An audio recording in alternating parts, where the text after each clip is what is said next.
Okay, so good morning again, and we are going to start with the 500 plus classes. And after a long time, finally we are back to offline. Literally speaking, 500 classes, I really feel they are much better run in the offline than compared to the online because these classes are very fast. The same way I was not able to deliver in the online mode. So I'm very glad. Now, what we are going to do in the today class is first we will chart out a strategy which we are going to essentially follow. That is first 1 hour, somewhere around that, and then we'll start the discussion of the questions and we will see what we are going to do. ठीक है आलोक इसमें वो डाल दिया ना sessions okay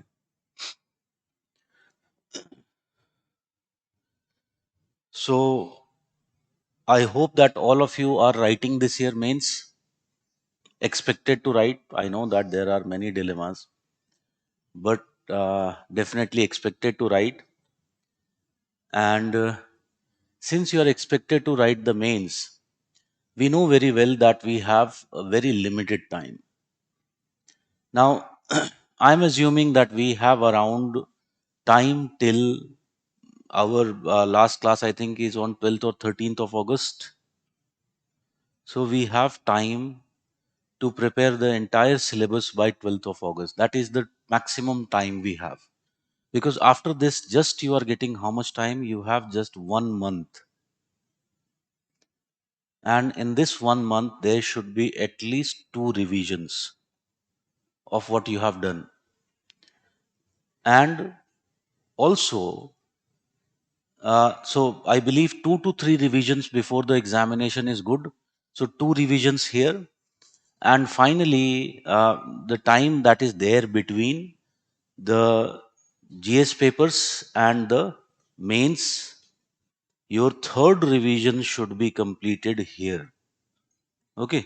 So this is very clear. This should be understood very clearly.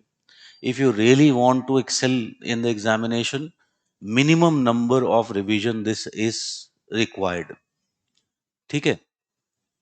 अब one thing we have all seen, if you look into this year, not only this year, but the previous year, even previous year, since 2019, one thing has become very certain that if you are unable to maintain a balance in all the papers, you will not get selected. Even if you get selected, your rank will be on the lower side. ठीक है? तो very clearly, this means that I have to maintain a balance. That means ideally for the uh, till mid of July, if I say, or better is mid of July, I shall can have 60% time devoted to the optional and 40% time devoted to the study of GS. ठीक है? This can be done till middle of July. But after middle of July, after this time, you have to bring back the balance. Why I'm saying this? We can do because I believe while you are preparing for prelims, definitely there were 2 to 3 months where you didn't study your optionals and you were entirely focused upon the study of general studies. ठीक है?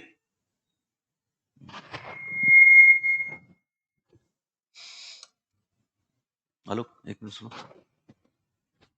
मैं अगर इस पे खड़ा होकर पाऊंगा तो भी चलेगा ना ठीक है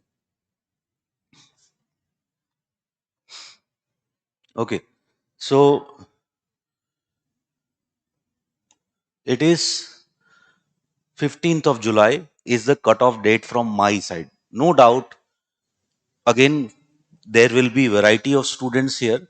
Some of you are more comfortable, you have written mains previously, so you are getting very good marks in GS, and thus the main problem for you is the optional. So in that scenario, you can extend this till the end of July. But end of July के बाद कोई पंगा नहीं लेना, no matter who you are.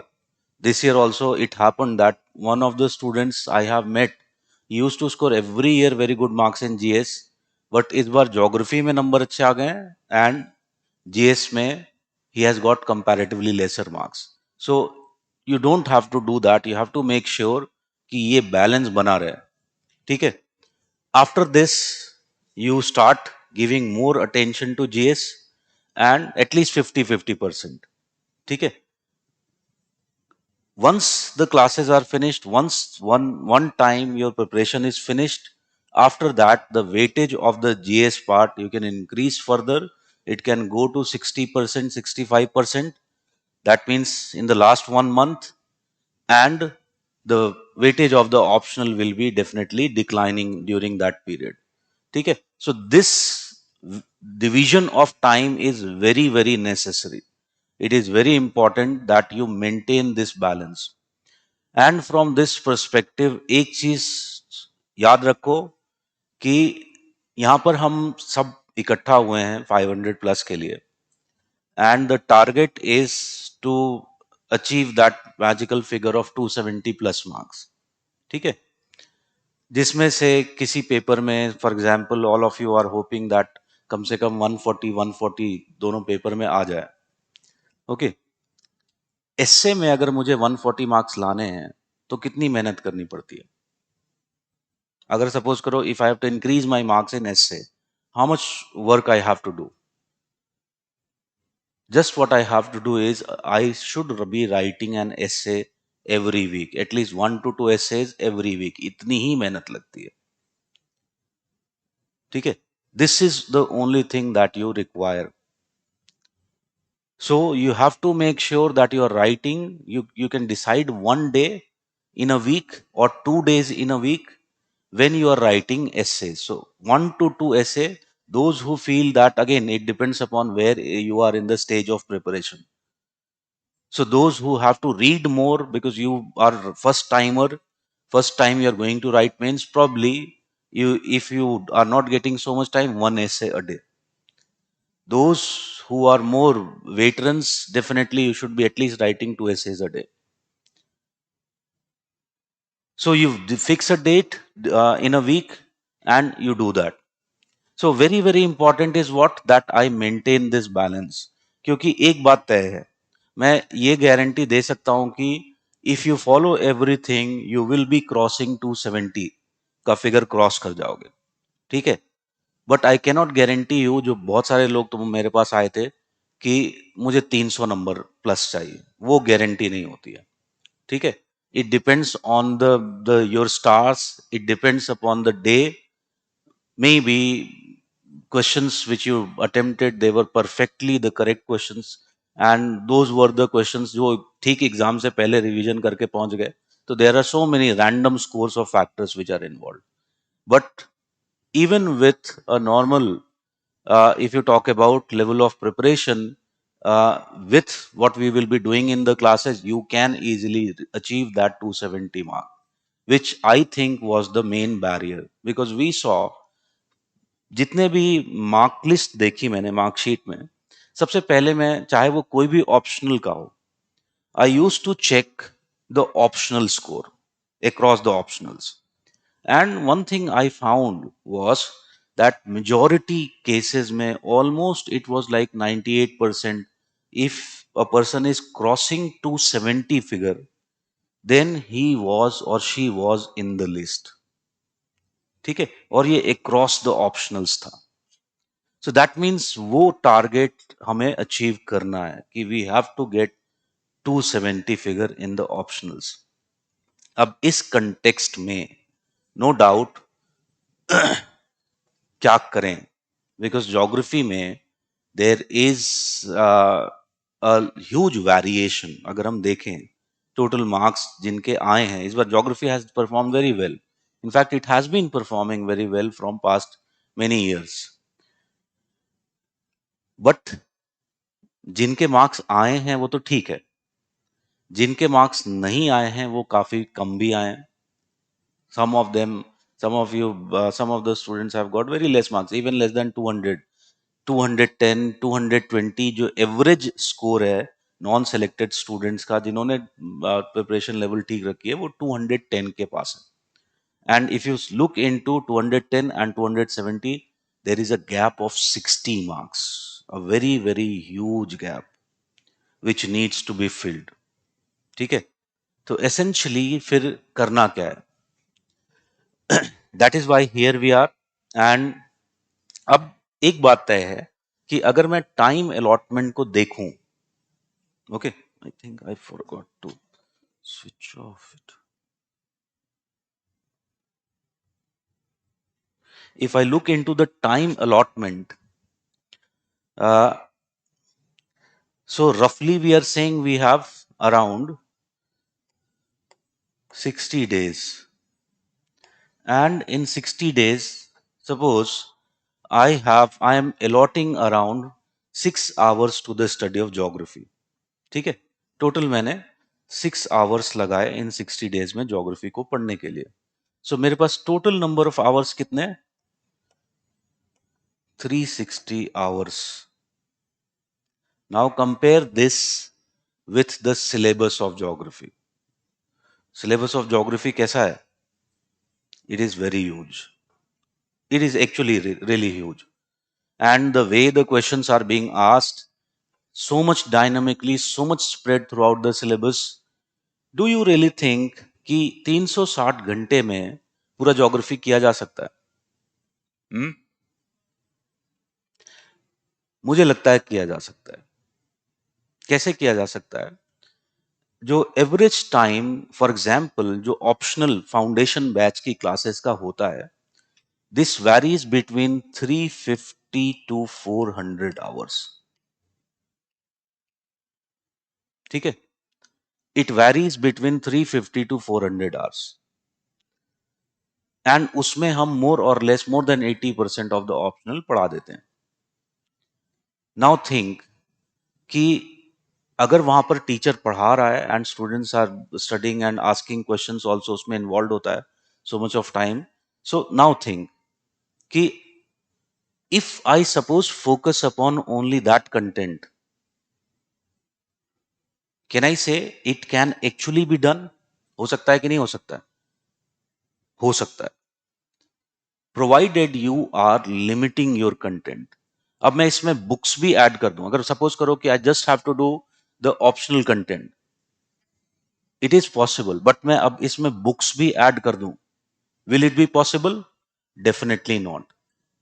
सो सबसे पहली चीज मैं बता देता हूं कि if suppose it was a winter batch, I would have encouraged you to read some books, some chapters from the books. But because this is not so, this is a batch where we have a very very limited time and we have to make sure we cover all the syllabus. So you don't have that liberty. अगर book का एक chapter पढ़ते हैं या एक page पढ़ते हैं तो कितना टाइम लगता है? कोई भी बुक उठा लो, कैन आई से आराम से लग जाते हैं 15 से 20 मिनट तो लगते हैं एक पेज पढ़ने में. ठीक है. और बुक में कितने पेजेस होते हैं कैलकुलेट कर लो, इससे बहुत ज्यादा नंबर आगे निकल जाएगा.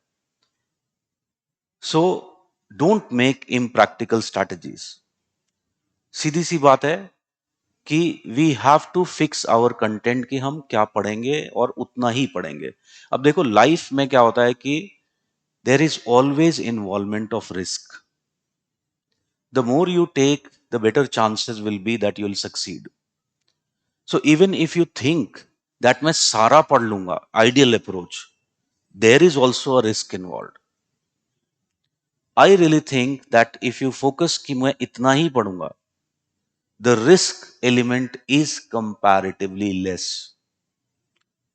I know you have bad taste because majority of the people who come in 500 plus, they have done their options from somewhere else.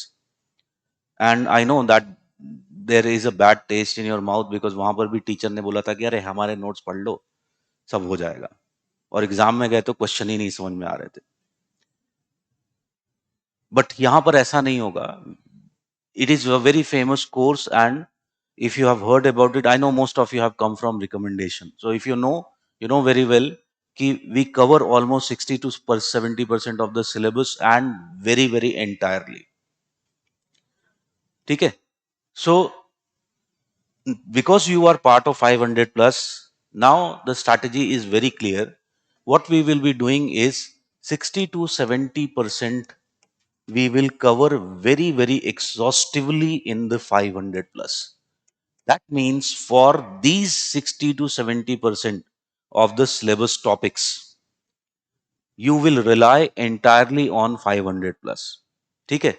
याद रखो, यहां पर बहुत सारे लोग बैठे होंगे और जिन्होंने जो सोच रहे होंगे कि हम अपना भी कर लेंगे, सर तो कहते रहते हैं. बाद में लास्ट में आओगे मेरे पास, हर साल की कहानी है, एंड यूल से कि आपने सही बोला था. We should have just focused upon what we are doing in the class.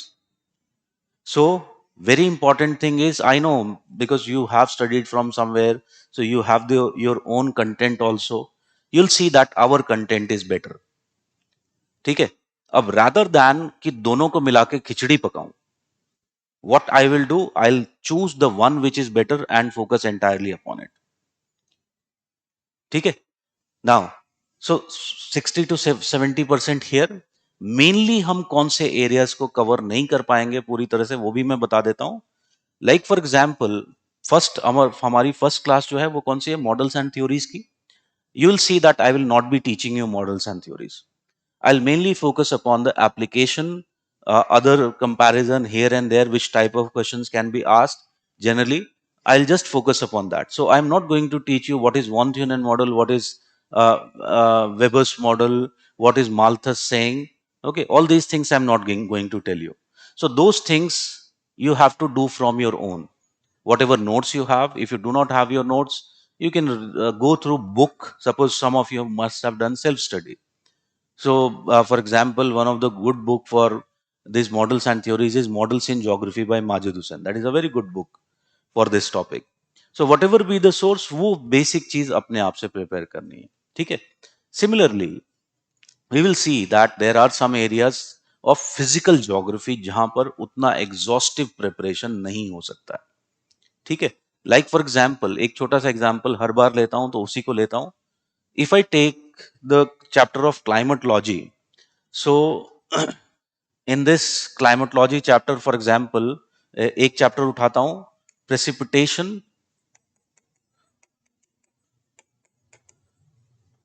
and humidity का chapter. ठीक है. Humidity and precipitation. Now in this what you will be finding, there is, first it will start with humidity and its types.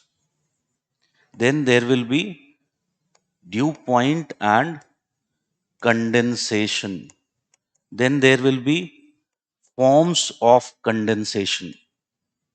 और इसी forms of condensation में you will be finding that there will be two separate, more elaborate topics given. One will be clouds and other will be the fogs. ठीक है. Similarly, after this there will be precipitation process जिसमें बर्जेरॉन and collision कोलेसेंस process पढ़ते हैं. सो precipitation process. उसके बाद जो हमारा syllabus का टॉपिक मेंशन है, सिलेबस में केवल इतना मेंशन है, type and distribution of precipitation. ठीक है. So then comes the type and distribution. Distribution में भी you will be finding that it will be special point of view and temporal point of view. For example, कल को exam में अभी पूछ लेता है precipitation regimes. ठीक है. ज्यादातर लोग घूम जाएंगे. So now this is, अब मैं क्लास में 500 में एक आध टॉपिक उठा सकता हूं. लाइक लास्ट क्लास में मैंने उठाया था distribution of precipitation, factors affecting distribution of precipitation. So इस बार आ गया डायरेक्टली. ठीक है. So I'll change that now and I will pick up something else. But you can understand this is not a foundation class where we have got 400 hours. I will be able to choose depending upon my wisdom, इसमें से जो मुझे लगेगा कि अब इसके ज्यादा probability है, डेफिनेटली वो मैं चूज करूंगा, and that I will be doing in the class. But अब हम देखें तो इस बार डिस्ट्रीब्यूशन से पूछ लिया. पिछले के अगर some of you if you are repeating, you do you remember that I used to again say that cloud भी पढ़ना है, क्लाउड से क्वेश्चन आ सकता है. इस बार आया क्लाउड से question. So but if I am going for next year, we know that every year क्या होता है कि there is so much in Delhi, if you are staying, there is so much of pollution etcetera, fogginess which develops. So can there be a question on fogs next year? Yes, there can be a question on fog. अभी मैं guarantee दे रहा हूं, if I ask pattern of distribution of fogs in the world, यहां पर बैठे हुए 50% से ज्यादा लोग नहीं कर पाएंगे. But it is a very very general question, बहुत सिंपल क्वेश्चन है. ये क्वेश्चन आता है, you are ready, you will score 60% marks in that. This is a question where I have to essentially make sure that I score have high. But just because you are not prepared, your area of preparation was not well covered, it was not strategically covered, you won't be able to do that. ठीक है. तो there are areas जहां पे हम पूरा coverage नहीं कर पाएंगे. जियोमॉर्फोलॉजी फॉर एग्जांपल उठा लो. अब जियोमॉर्फोलॉजी में हमें इतने सारे इरोजनल प्रोसेसेस पढ़ने हैं, उसके साथ लैंडफॉर्म्स पढ़ने हैं, सब तो मैं नहीं करा पाऊंगा. हो सकता है मैं एक फ्लूवियल का करा दूं, एक एओलियन का लैंडफॉर्म करा दूं. Okay, but each of them, there are so many landforms. So for example, I'll tell you that from geomorphology Savinder Singh में जो लैंडफॉर्म्स दिए हुए हैं, जिसमें भी कम से कम हाफ अ पेज का डिस्क्रिप्शन है, वो सारे लैंडफॉर्म्स पे शॉर्ट नोट तैयार कर लो. And that is a way we'll be able to predict what is going to come in the examination, and we can be prepared for the more direct questions. ठीक है. So this is what I am saying. This 60 to 70% class में होगा, and here we'll focus upon the more difficult parts, the more applied parts. वो सब हम class में cover कर लेंगे. जो बहुत बेसिक बच रहा है, those things I will leave it upon you. ठीक है. And majority of this will be from where? Majority of this will be from your models and theories and physical geography के, because physical geography is very huge. ठीक है. So this is a very very clear strategy you should have. और इसमें पूरे में एक चीज हमें ध्यान में रखना है. हर बार मेरा 500 प्लस का एक मोटो होता है, and the motto is very clear, one topic one source. Whoever violates this motto will repent later on. One topic one source, एक टॉपिक एक सोर्स से ही पढ़ना है. Don't multiply your sources. ठीक है. So this is the general level of preparation का एक strategy I am going to follow. ठीक है. Now, if you have any questions with regard to this, because I am going to now go on paper 1 को कैसे करना है, paper 2 को कैसे करना है. So general अगर इसमें कोई question है तो you can ask me.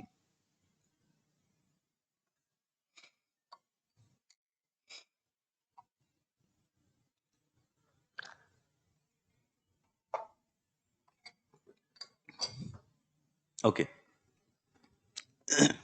Now, if we talk about paper 1 की सबसे पहले बात करते हैं.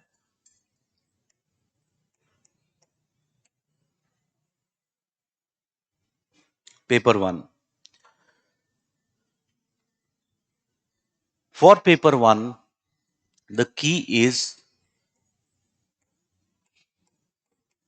rectification. I firmly believe, and this has been proved time and again to be correct, that it is more like a science. Either you know or you do not know. बहुत सारे लोग मेरे पास आते हैं एंड दे से कि मैंने paper बड़ा अच्छा लिखा है और फिर मेरे नंबर नहीं आए. But when I start discussing the actual content with them, what happens is they themselves realized the content was actually weak, and that was probably the reason they didn't get the marks. ठीक है? So paper one में चीजें fixed हैं, और जहां पर fixed हैं वहां पर अगर आपने लिखा है then you will be getting the marks. If you haven't written then you will essentially not be getting the marks. The relationship is very clear. So मेरे पास कोई स्टूडेंट आता है, catching or identifying the weakness in paper 1 is more easier. If you are getting less marks in paper 1, इसका मतलब सीधा है कि आपका कंटेंट कमजोर है, वीक है. पेपर 2 में there are several other factors involve, but paper 1 में बहुत क्लियर है. ठीक है? अब now some of you have done, as I said, classes from elsewhere and self study. In most of the cases, the level which is required, the content which is required, the dimensions which need to be covered, they are not there. ठीक है? तो उसको हम कैसे cover करेंगे? The same thing which I said, paper one 500 plus मोर और less 60 to 70% तुम्हारा coverage कर देगा. ठीक है? और सबसे ज्यादा जो क्वेश्चंस फंसते हैं 500 प्लस से, जो डायरेक्ट हिट्स होते हैं, इनडायरेक्ट हिट्स होते हैं, maximum you will find in case of paper one. ठीक है? Reason is, as I said, कि syllabus is more fixed, questions are more fixed. Paper two में they can make so many type of dynamic questions, so the probability that will get a hit in paper two will be lesser than in the paper one. ठीक है? तो it is every year the case that we get much more hit in paper one.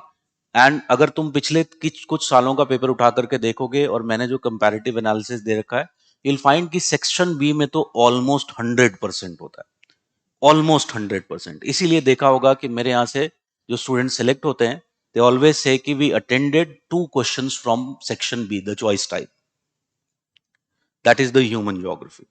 And this is one of the problems most of you face, कि human geography थोड़ा सा weak है, because that is what was not taught to you. ठीक है? So paper one में this is the key strategy that I will be following.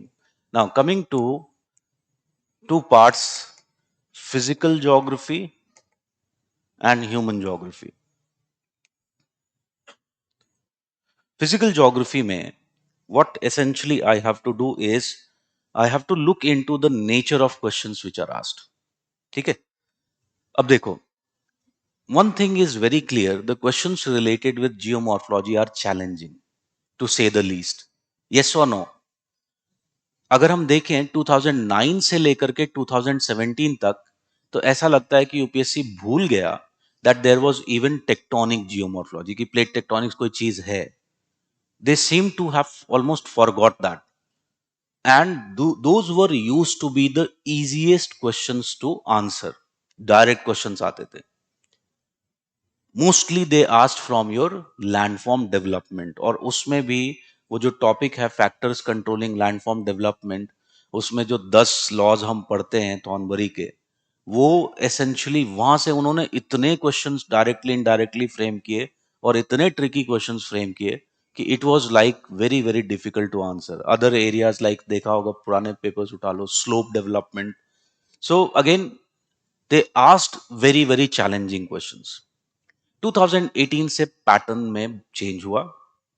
Now they have started to ask again tectonic geomorphology. So 2018 उठा लो, 19 उठा लो, 20 उठा लो, 21 उठा लो, every year you will be finding that there is one question of tectonic geomorphology.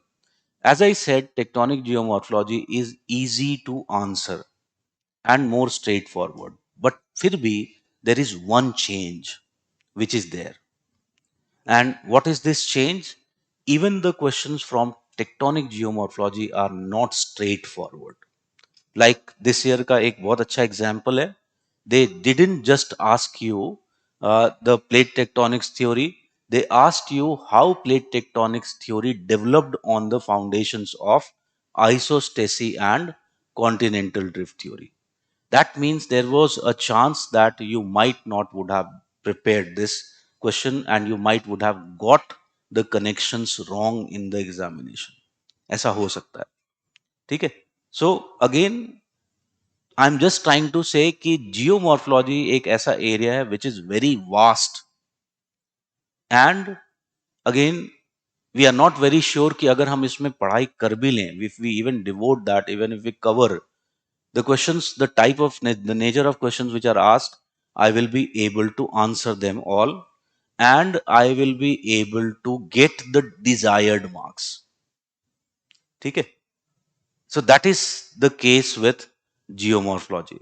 I've met so many of the students who were confident before meeting me कि वो plate tectonics वाला बहुत अच्छा लिखा है, बट मुझसे मिलने के बाद कॉन्फिडेंस लो हो गया. ठीक है, because the connection which was there to be establish, they were unable to establish that connection. So you have to be very very certain when you are writing. और the thing is, geomorphology के साथ जो मुझे एक सबसे बुरी बात जो लगती है वो ये है कि it is very vast and it takes a lots of time. हमारा इतना टाइम ले जाता है. अब इतना टाइम हमने जियोमॉर्फोलॉजी में डिवोट कर दिया तो मॉरल रिस्पॉन्सिबिलिटी बन जाती है क्वेश्चन अटेम्प्ट करना. ठीक है, और उसी मॉरल रिस्पॉन्सिबिलिटी की वजह से students really many of them attempt the questions and they get less marks because there were other easier areas जहां पर you could have got marks, but again because geomorphology बहुत पढ़ा था. So what is the thing is, in physical geography, in geomorphology, you will be at the maintenance level. You know what is maintenance level? जितना पढ़ा है that is enough. जो 500 plus में जितना पढ़ाया जाएगा that is more than enough. इससे ज्यादा कुछ भी नहीं जाना है in geomorphology. So very clear strategy for geomorphology is you have to be at the maintenance level. ठीक है, फिजिकल ज्योग्राफी में हमारे जो स्ट्रेंथ एरियाज होंगे they will be the topics of climatology,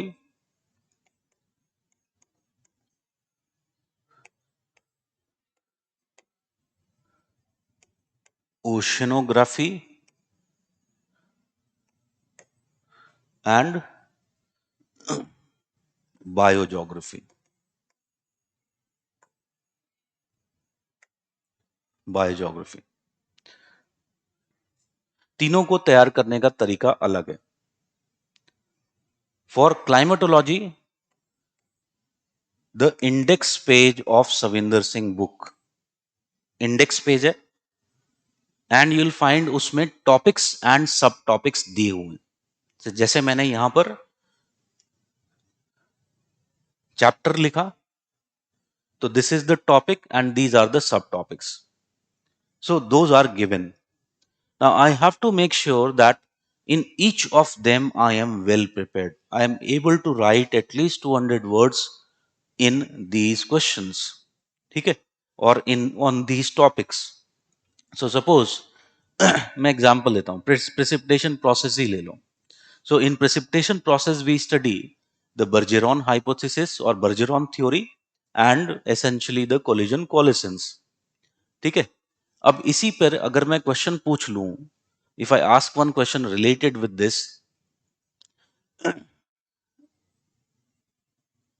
the practical utility of these theories, और उसको अलग से पूछ लूं आर्टिफिशियल प्रेसिपिटेशन. ठीक है, few of the students would be in a position to write the answer. और देखो आंसर लिखना ही नहीं होता है, you have to write an answer where you are getting 50 to 60% of the marks, because these are the questions which are from the syllabus directly. एक तरह से direct questions हैं, मैं इनको डायरेक्ट मानता हूं, बिकॉज यूपीएससी ने हमें इनफ इंडिकेशन दे दिया है कि क्लाइमेटोलॉजी में मैं जो सिलेबस में लिखा हुआ है उसके बियॉन्ड जाऊंगा. बिकॉज यूपीएससी ने, अगर हम देखें, have they asked humidity and types? They have asked in the past. They have asked forms of condensation.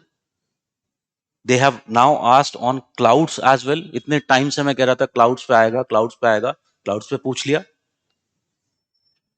ठीक है, सिलेबस में कहीं पर भी मेंशन नहीं है thunder storms. Only thing which is mention is cyclones and cyclones, temperate and tropical cyclones is the only thing which is mentioned. मैं उसको देखता हूं तो मेरे दिमाग में cyclones नहीं आता है, मेरे दिमाग में बुक का चैप्टर आता है atmospheric disturbances. And atmospheric disturbances में एक तरह का डिस्टर्बेंस होता है cyclone. There are other forms of disturbances. ठीक है, तो they have already told you कि क्लाइमेटोलॉजी को प्रीवियस ईयर क्वेश्चन से पता बहुत क्लियरली पता चलता है कि climatology we have to prepare in this manner. And again it is something which जो अभी आपने पढ़ा था कुछ टाइम पहले for the prelims, and again you just have to build upon that. So that is how climatology needs to be prepared. ठीक है, some of the topics हम क्लास में कर लेंगे, बट यू कैन अंडरस्टैंड कि हम सभी नहीं कर पाएंगे। Oceanography, more easy to prepare. It is the syllabus topics. Pick up the previous year papers and you will see that hardly ever they are going beyond what is directly mentioned in the syllabus. ठीक है, इसका मतलब oceanography prepare करने में time भी नहीं लगना चाहिए, क्योंकि मुझे सिर्फ topics of the syllabus prepare करना है। ठीक है, so that is how you will prepare oceanography. I am not telling the source material to be read. I am leaving that liberty to you here. जो definitely हमने बनाया 500 plus में जो होंगे टॉपिक्स वो 500 प्लस से करेंगे। बायोज्योग्राफी के लिए कोई सोर्स नहीं है। The only good source that is available is the guidance class notes.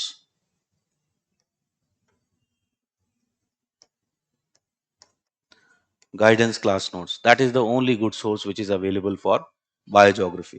So for this part, essentially what you have to do, you can get access to this and you prepare biogeography from here.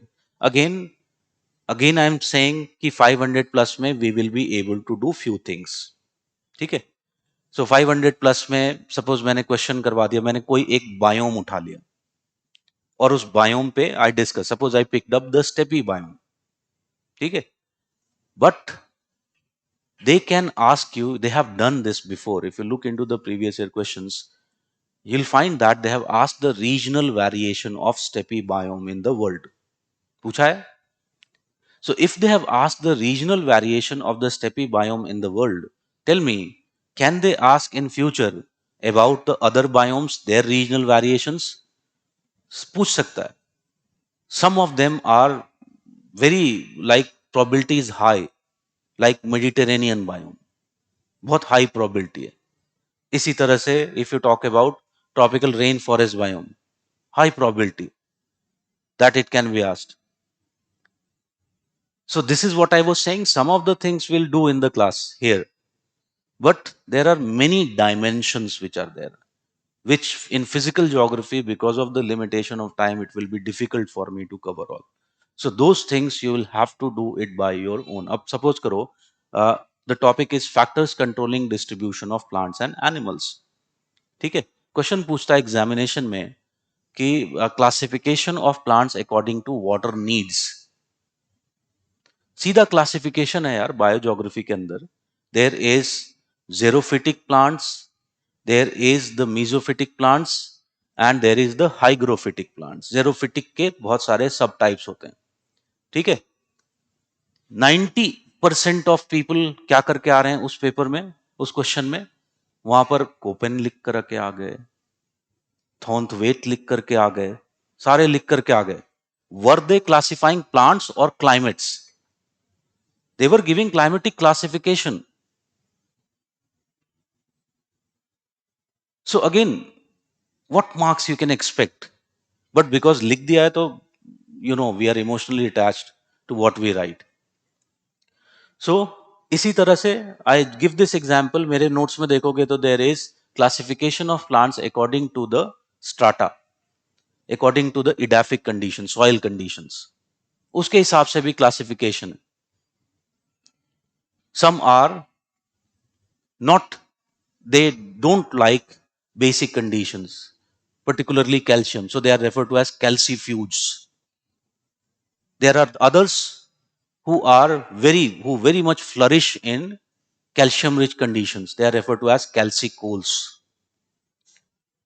ठीक है, तो अगर उन्होंने plant के basis पर classification पूछा है, is there a probability that in future they can ask you on the basis of substrate or soil? सीधा सीधा प्रिडिक्शन है. And if you are not prepared, it is not their mistake, UPSC का mistake नहीं है, it is your mistake.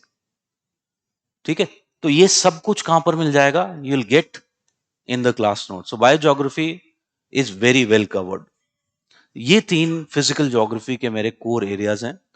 दो topic जो बचते हैं, geomorphology, environmental geography, that is has to be at the maintenance level.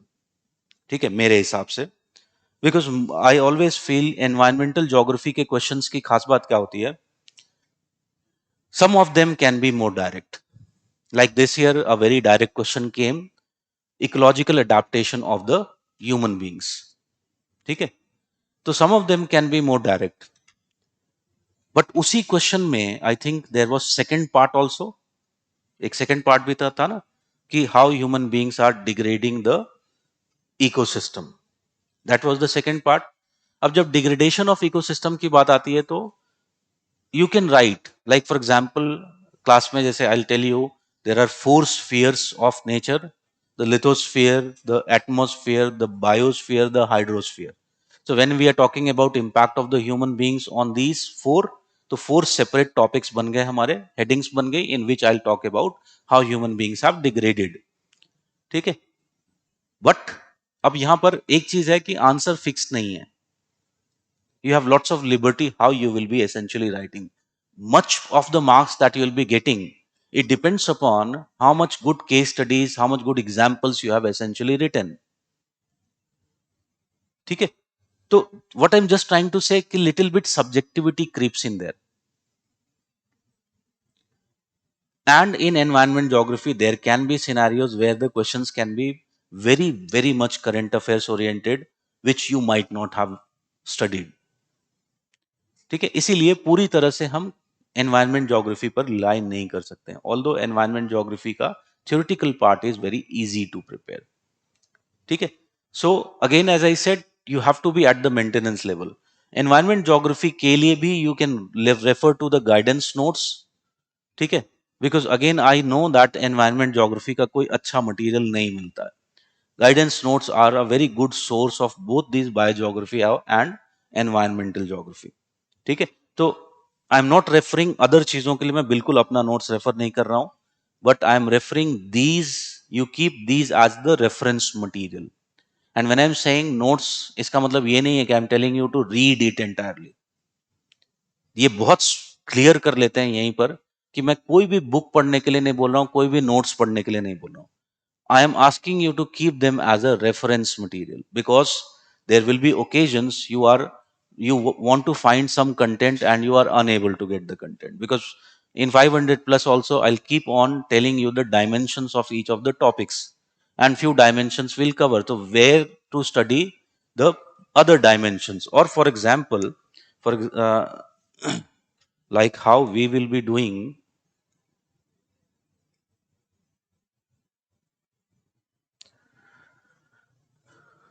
See what I have done, and we'll be doing this in all the classes. You can see there is practice questions, there is session questions. So in practice questions मैंने एक जगह पर compile कर दिया है all the previous year questions for you topic wise. ठीक है, so from this what will happen, you will know which dimensions we are covering in the sessions, which dimensions are left out. ठीक है, so some of the dimensions which are left out, that is the 30-40% which I am telling you, which you will have to prepare on your own. So those things which you have to prepare on your own, if you want, then you look into those reference materials. ठीक है, बात समझ में आ गई? So this will be our strict strategy with respect to the physical geography. एक चीज तुम लोगों को make sure करना है, and this is which so many of you make it wrong. At least try to maintain a 50-50% time allotment to the physical geography and human geography. ठीक है, बिल्कुल नहीं होना चाहिए कि you are giving so much time to physical geography कि human geography is neglected.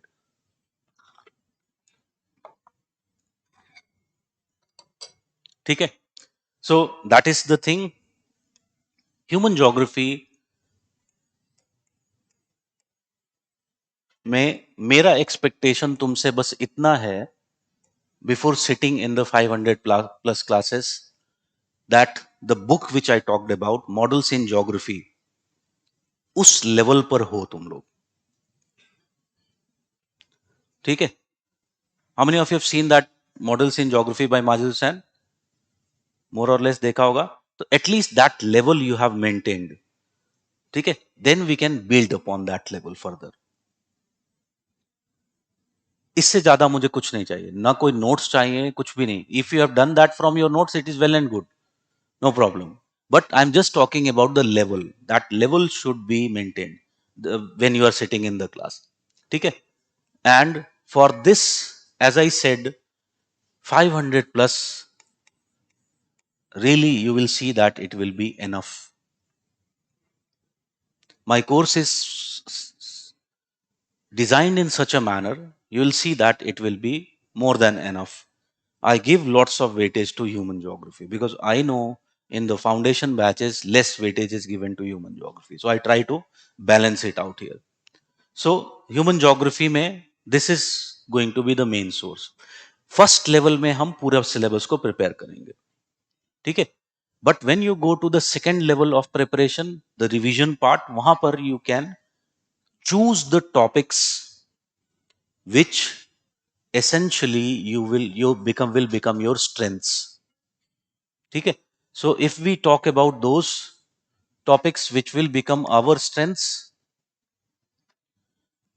one is no doubt models and theories. अब मुझे एक चीज बताओ, पिछले कुछ सालों में अगर हम देखें तो aren't we finding that at least there are two questions from models and theories? At least there are two questions. एक compulsory में होता है and there is always one in the choice type. Minimum two, sometimes three also. And this area is very easy to prepare. Just the problem in preparation of this area is that the questions which they are asking, they are little bit more contemporary based question. Books give you the basics. They don't give you the contemporary aspects of these theory, the contemporary application. ठीक है. And for that, our 500 close will cover that. So models and theories, one very significant topic. Perspectives, I know this is a issue for many students, but 500 plus guidance classes perspective के लिए बहुत famous है. सो एक level पे मैं तुम्हें perspective में पहुंचा दूंगा.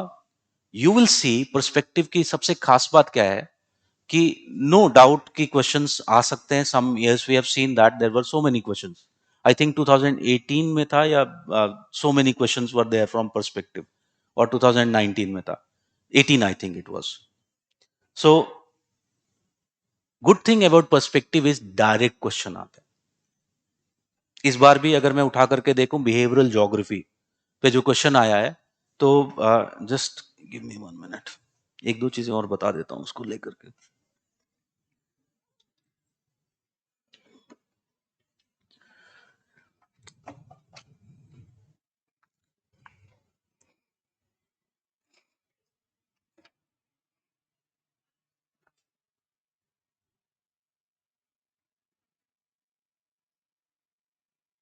Not behavioural, it was radicalism पे क्वेश्चन आया था. Why is radicalism seen as a major paradigm shift in geography, explain it causes, approaches and criticism. So सीधा क्वेश्चन है, वेरी स्ट्रेट फॉरवर्ड. और भी था क्या? हम्म.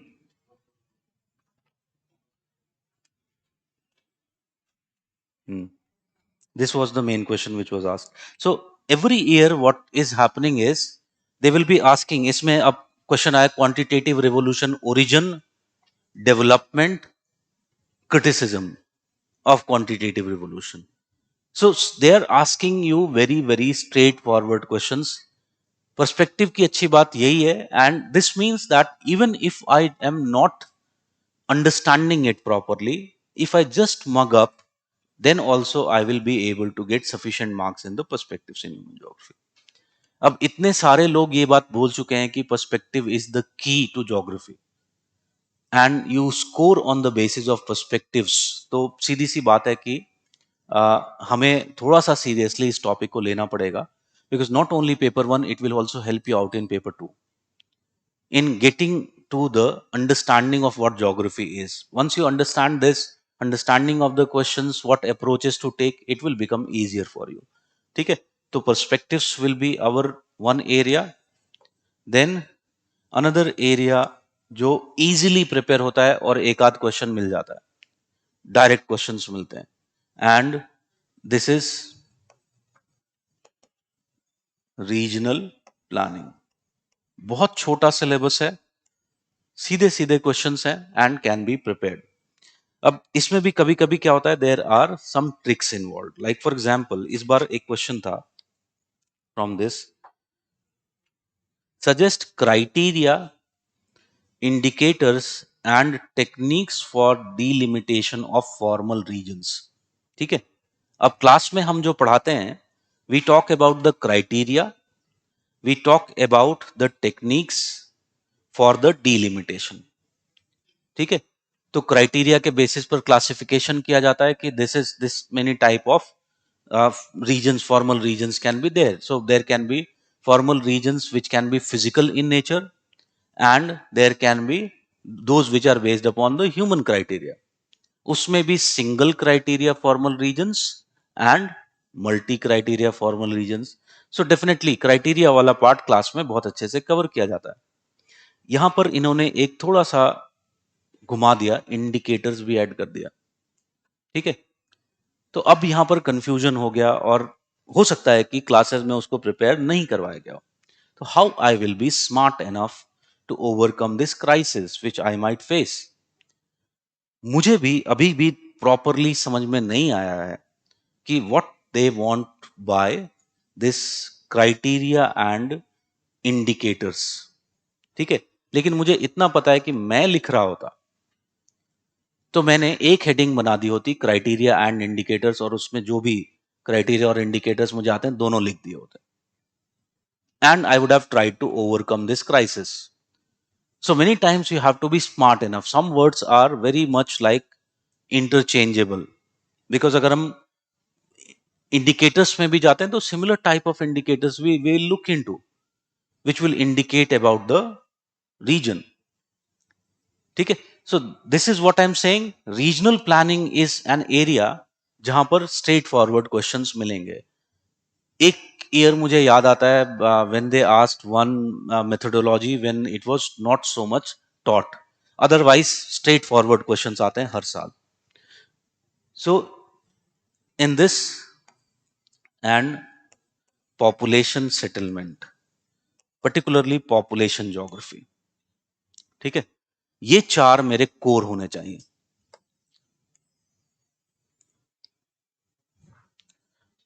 सेटलमेंट मैंने इसलिए नहीं लिखा, if you actually look into the previous year questions which are being asked now in settlement geography, you will find one area where UPSC has been very challenging in human geography. वो कौन सा area है? It is settlement geography. I'll give you few examples. And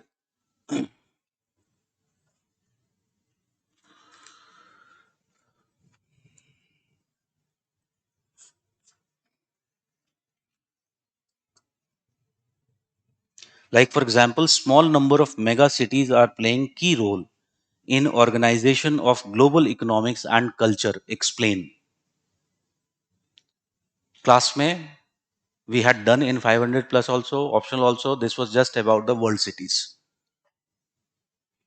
ठीक है, similarly अगर हम और पीछे जाएं, discuss the concept of urban resilience in the context of planning for sustainable development with reference two towns and cities of India. उस साल भी मैंने अर्बन रेजिलियंस डायरेक्टली यूज नहीं किया था, but related with COVID several such questions which we dealt with respect to urban resilience.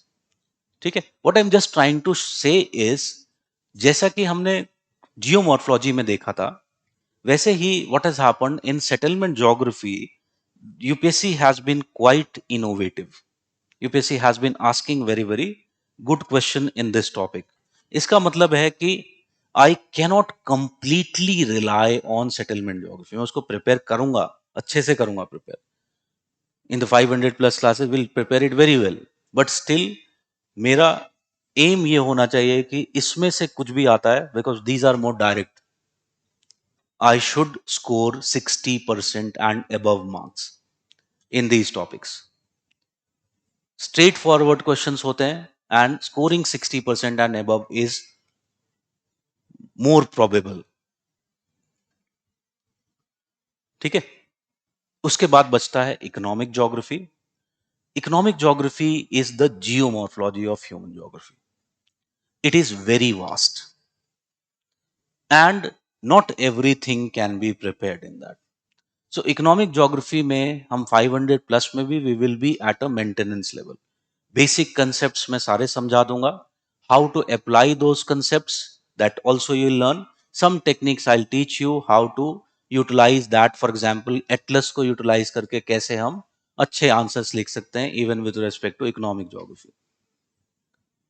ठीक है, so that will be our strategy with respect to paper 1.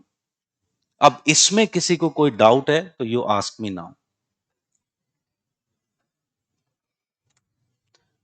If you are my student you should be following this strategy. अब देखो, कल यहां पर seminar था, Naman was there and one thing he told me कि when I took the discussion of 2021 paper, he saw that, he watched that discussion and मैंने उस discussion में देखोगे तो मैंने बोला है कि अगर मेरा 500 का स्टूडेंट है तो he or she should be attempting question number 2, question number 7 and question number 8. ठीक है, yesterday he told in the seminar that as soon as he saw my lecture discussion, he was surprised because he also had chosen the same questions, question number 2, question number 7 and question number 8, which tells me one thing, that he was very well prepared with the content of 500 plus. There were students जिन्होंने question number 2 इसलिए छोड़ दिया क्योंकि उसमें bottom topography of Pacific ocean पूछ लिया. And thus what happened, just because of one question they had to attempt other questions जहां पर essentially they couldn't do well. So I am charting out a strategy. If you are a student of 500 plus, follow this strategy and you'll see that it will pay off if you have a full belief in that. ठीक है, okay. So this is about our paper 1 strategy. और जैसा कि मैंने यहां पर दिखाया कि what we will be doing in each of the topics, we'll have our session questions जो हम क्लास में सॉल्व करेंगे and there will be these practice questions. अब मैं प्रैक्टिस क्वेश्चंस में मैंने टारगेट बनाया कि I will give you all the previous year questions which has been asked so that you have a idea कि कौन कौन से डायमेंशंस और कवर करने हैं. That means you will not ask me कि what questions I should practise, because you already have the previous year questions. और believe me, हर साल पेपर में थोड़े रिपीटिशन होते हैं और ये वो रिपीटिशन वाले एरिया जो होते हैं, these are the ones you have to hit for 60% and above. और वो कब मिलेंगे? When we have practice that. ठीक है, अब इसमें भी दो कैटेगरीज होंगी स्टूडेंट की. एक, if you are not so well in the content. Paper 1 के लिए the biggest challenge is upgrading the content. So if you are finding this to be difficult, focus more on rectification. And the practice time for answer writing can be done, many of these can be done mentally. Paper 1 में कोई बहुत टेढ़ी खीर नहीं है. और just make frameworks, सीधी चुपचाप फ्रेमवर्किंग करनी है. कहने का मतलब है, अगर मैं पेपर 1 में ज्यादा आंसर राइटिंग ना भी करूं तो भी चल जाएगा, बट पेपर 1 में अगर मैं रट्टाफिकेशन ना करूं तो नहीं चलेगा. ठीक है, तो अगर प्रायोरिटाइज करना है तो कीप योर प्रायोरिटी टुवर्ड्स रट्टाफिकेशन फॉर पेपर 1. ठीक है. Now moving on to paper 2. Paper 2 is a different ball game altogether, and here more is required from you than rectification.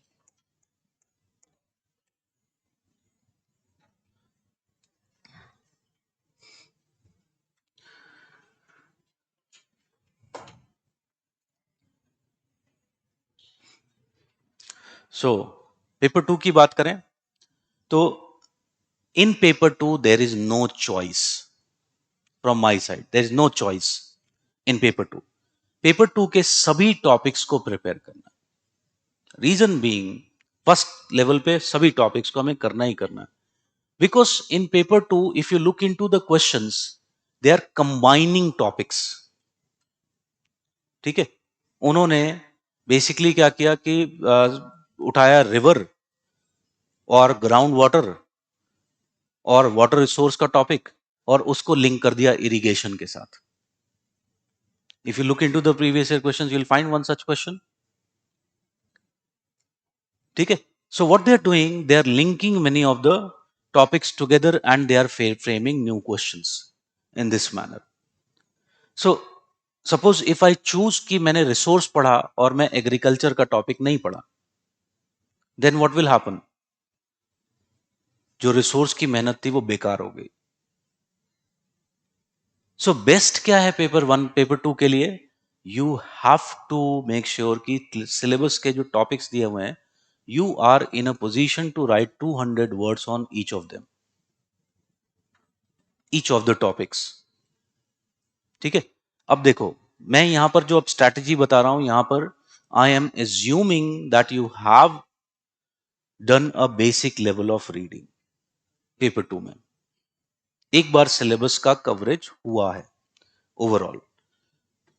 So how to best prepare paper 2? और जब एक month का syllabus खत्म होने के बाद जो एक मंथ का रिवीजन टाइम होगा तुम्हारे पास, तो उस समय तुम्हें मेनली क्या करना है? यही करना है. What I will do, I will pick up the topic. जैसा कि अभी मैंने देखा है, I'll give you there also topic wise previous year questions. ठीक है. तो तुम्हारे पास दो तरह के क्वेश्चंस होंगे, द प्रीवियस ईयर क्वेश्चंस और 500 प्लस के क्वेश्चंस. सो टॉपिक उठाया और इससे रिलेटेड क्वेश्चंस उठाए. ठीक है. What I will do, I will, first step is I will write answer of these questions. And again, I'm saying this answer writing can be, depending upon the availability of time, this answer writing can be simply frameworking, or it can also be writing complete answers. ठीक है. I would say combine करो दोनों को. Like for example, if I am writing in giving 1 hour in a day for answer writing, suppose, and अगर मैं सोचूं कि सारे आंसर ही लिख दूंगा, तो 3 आंसर से ज्यादा नहीं लिख पाओगे एक घंटे में. But if I choose that I will write 1 or 2 full answers and rest of the time I will do frameworking. ठीक है. For rest of the question, then you will be able to cover more than 10 questions in 1 hour. ठीक है. So mix करो. So what I will do, I will write the answer. This is first step. जब मैंने answer लिख लिया, after this comes the second step. And second step is I will go back and read the available content.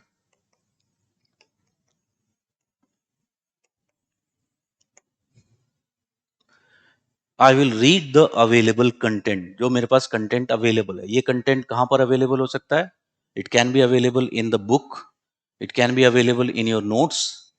Some dimensions might be the case where they are not covered anywhere, neither in the book nor in the notes. So for that, what I'll do, I'll just Google it and I'll get some dimensions, but I will read upon it. ठीक है. So I'll read the available content. So at this point क्या हुआ? I have done one revision, proper revision भी हो गया. And if some addition, it also occurred. So second step is reading the available content. Then comes the third step. Third step is the evaluation. Evaluation of your answer, self evaluation of the answer which you have written. Now you see कि कितने points को actually recall कर पाए थे. Were you able to recall all the points? Was your approach correct enough? And then what you'll do, you'll give yourself marks. पूरे paper 2 को इस तरीके से तैयार करो. You will see next year how much improvement you will find in paper 2. I really believe best way to prepare paper 2 is through answer writing. क्योंकि अब वो वाले दिन चले गए जब सीधा फिक्स होता था कि एक क्वेश्चन हिमालयाज या पेनिनसुला या उस पे आ जाएगा. तो इसलिए मैंने इस बार बहुत चेंजेस ला दिए 500 प्लस के पेपर 2 में. स्पेशली पेपर 1 में भी बहुत सारे हैं, बट पेपर 2 में खास तौर पर होंगे.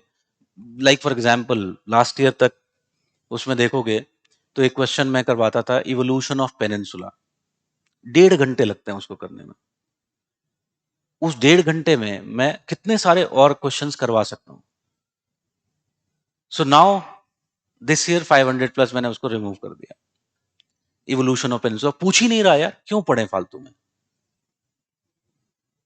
Late us more focus upon the type of questions which they are asking. ठीक है, अब मैं यहां पे बोल रहा हूं, हो सकता है यूपीएससी वाले सुन रहे हो तो नेक्स्ट ईयर पूछ भी सकते हैं. तो be prepared, but the 500 plus is not meant for the basic things. ठीक है. So the thing is, if I follow this strategy, revision भी हो रहा है. यहां पर भी एक रिवीजन हुआ था पहले. एंड आंसर राइटिंग में भी you are recalling, that is also kind of revision. ठीक है. फिर when you are reading you are revising and further upgrading, consolidating, and then you are self evaluating, finding where you did the weaknesses, what were mistakes you did. Remember one thing, learning by mistakes is the most powerful technique of learning and remembering. So अगर जो गलतियां तुमने यहां पर की होंगी, जो कुछ पॉइंट्स छूट गए सपोज, वो पॉइंट्स लाइफ में नहीं भूलोगे अगर ये काम सीरियसली किया है तो. ठीक है. So this is how you prepare your paper 2. और वंस जब हम एक बार पेपर 2 को पूरी तरह से कर लेंगे, पूरे एक month, every day 2 hours for paper 2, this activity, and you will see at the end you how much good stage you will be. ठीक है. Now coming to further about paper 2, what we will be doing in the 500 plus classes, that will be covering me various dimensions. But paper 2 में कुछ और भी चीजें हमें पढ़नी पड़ेंगी. And I will suggest you to have DR Khuller.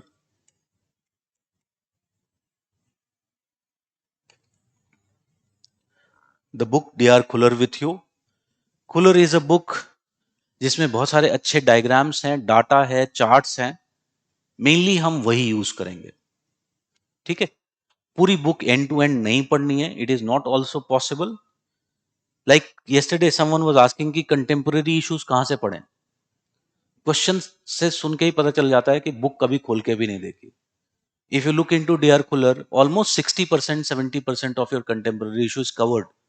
Hazard वाला chapter बहुत ही बढ़िया दिया हुआ है उसमें.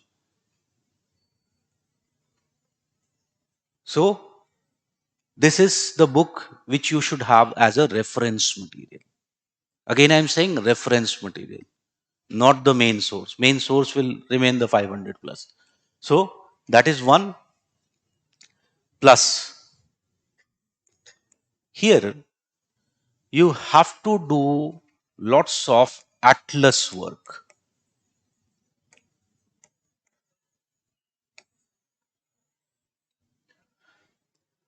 Atlas work. ठीक है. और एटलस वर्क में if I just tell you,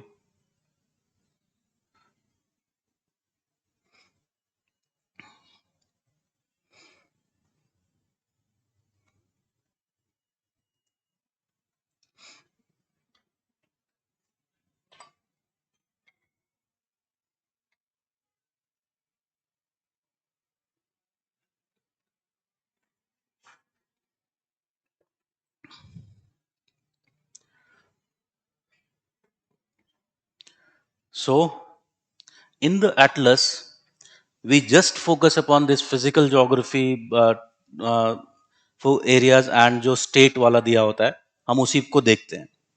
But in the atlas, do you know that there is a geo extreme maps? If you talk about physiography maps, river basin map, natural hazards, climate, irrigation, power generation, crops, geology structure, soils, natural vegetation, agricultural regions, land use, minerals, industries, इतनी सारी चीजें दी होती हैं. And I don't need to read anything. अलग से कोई book नहीं चाहिए मुझे रीजनल ज्योग्राफी प्रिपेयर करने के लिए. मेरे पास एटलस है. Why not use the atlas to prepare regional geography? So if I pick out any, for example, so climate लेते हैं. So suppose if I have to talk about the annual rainfall, state boundaries दी हुई हैं, and I know, suppose I am talking about Madhya Pradesh, I know which part is essentially the drier part, which part is the humid part. कम से कम एक broad ideas तो बन जाएंगे. ठीक है. अब मुझे कुछ एक्सप्लेन करना है रीजनल पॉइंट ऑफ व्यू से. Will this information will be helpful? ठीक है. सो छोड़ दो region wise, state wise prepare कर लो. And it is there for every. If you talk about topic crops में अगर मैं जाऊं तो again rice is grown in which of the crops, which are the major areas, it is given. अगर मैं सारे क्रॉप के मैप देखूं तो स्टेट वाइज में क्रॉपिंग पैटर्न भी यहां से प्रिपेयर कर सकता हूं. ठीक है. सो what I have to do, I have to do this task. Industries, metallic industries, I know which are these areas. So suppose मुझे लिखना है बिहार के बारे में. I know which are the main areas जहां पर industries हैं. Can I say these are the main growth poles of Bihar?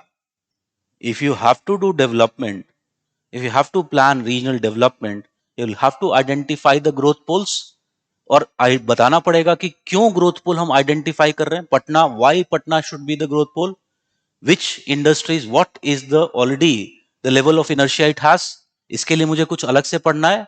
No, I have this in the atlas. So for paper 2 you will have to make it habit of going through these thematic maps of the atlas on regular basis. ठीक है.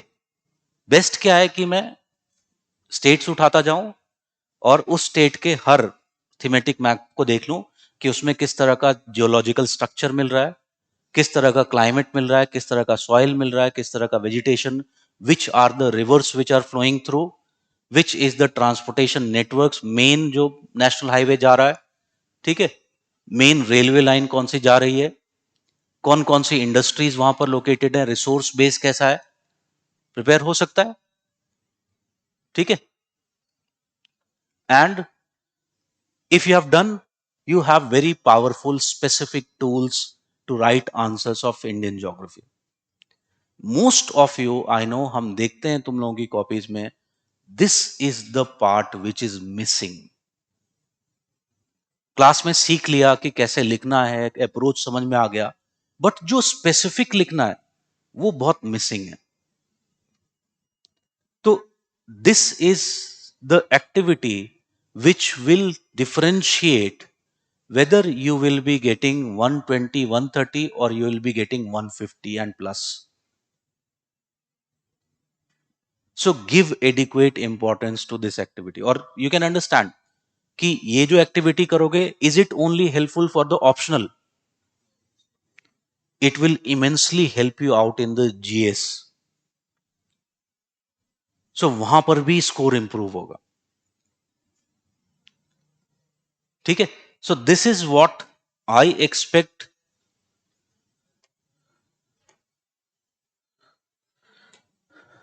to be done in paper 2. So atlas work is something which you have to be very very regular with. ठीक है, इतना paper two में करना है, इससे ज्यादा कॉम्प्लिकेट नहीं करना है. एक और चीज विच इज द करंट अफेयर्स. ठीक है, अब करंट अफेयर्स में भी कुछ चीजें ध्यान में रखना है. Like for example, I know in my topic syllabus mention agriculture.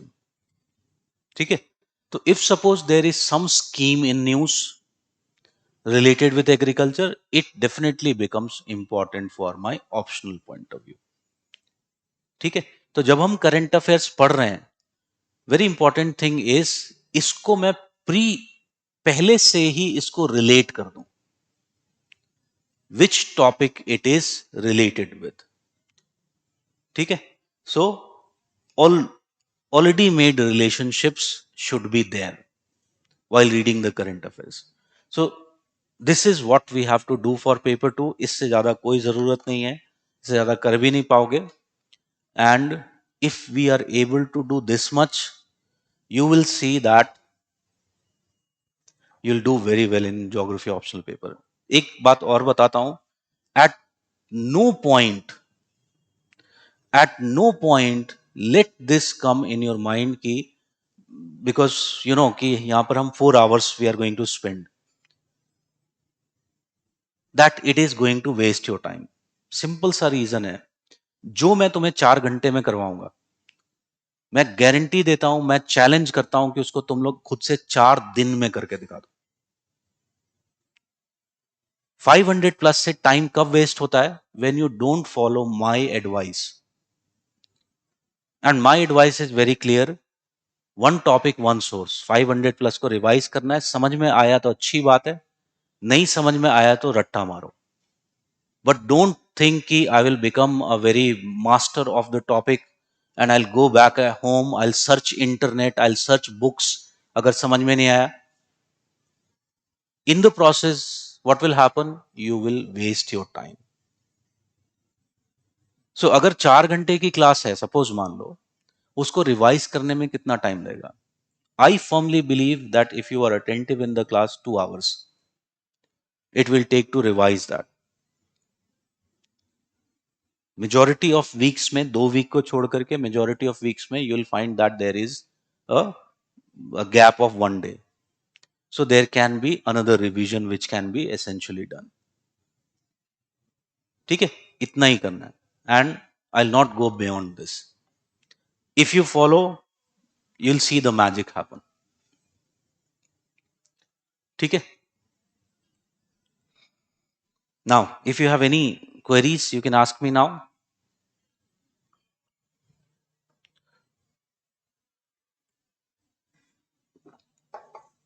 किसी को कुछ नहीं पूछना है?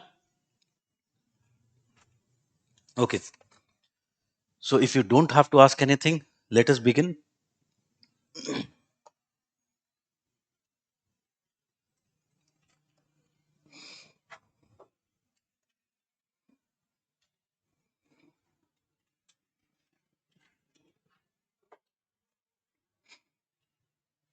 Now, if you look into the topic of models, theories and laws in human geography, as I said, this is one of the key topics of human geography syllabus.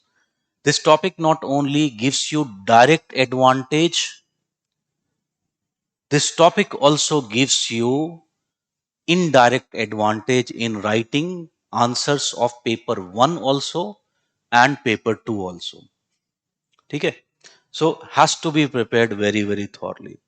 अब देखो, इसमें topics mention है syllabus में, but अगर हम previous years में जाएं तो they have asked you questions on models in geography. Can you see? So write short notes on models in geography. critically analyze the application of models in geography. ठीक है, अब इससे मुझे एक चीज पता चलती है कि what is the case if I look into the hierarchy of geographical literature, geographical knowledge. So how it is there? There is presence of geographical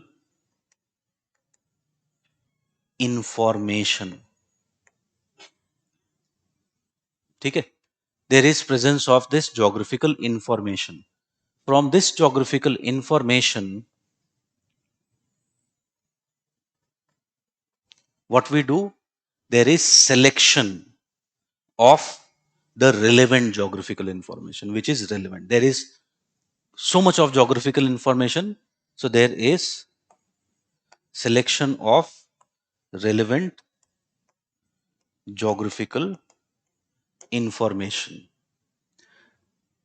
Next, what happens, you choose the methodology. So another key term in geography and geographical studies is the methodology which you will be using. For example, you must have heard about the deductive and inductive methodology. सुना है? Both are scientific way of studying geography. ठीक है? So deductive methodology, inductive methodology. So at this point, you will choose which methodology you are going to use. Then comes, on the basis of these methodology, there would be some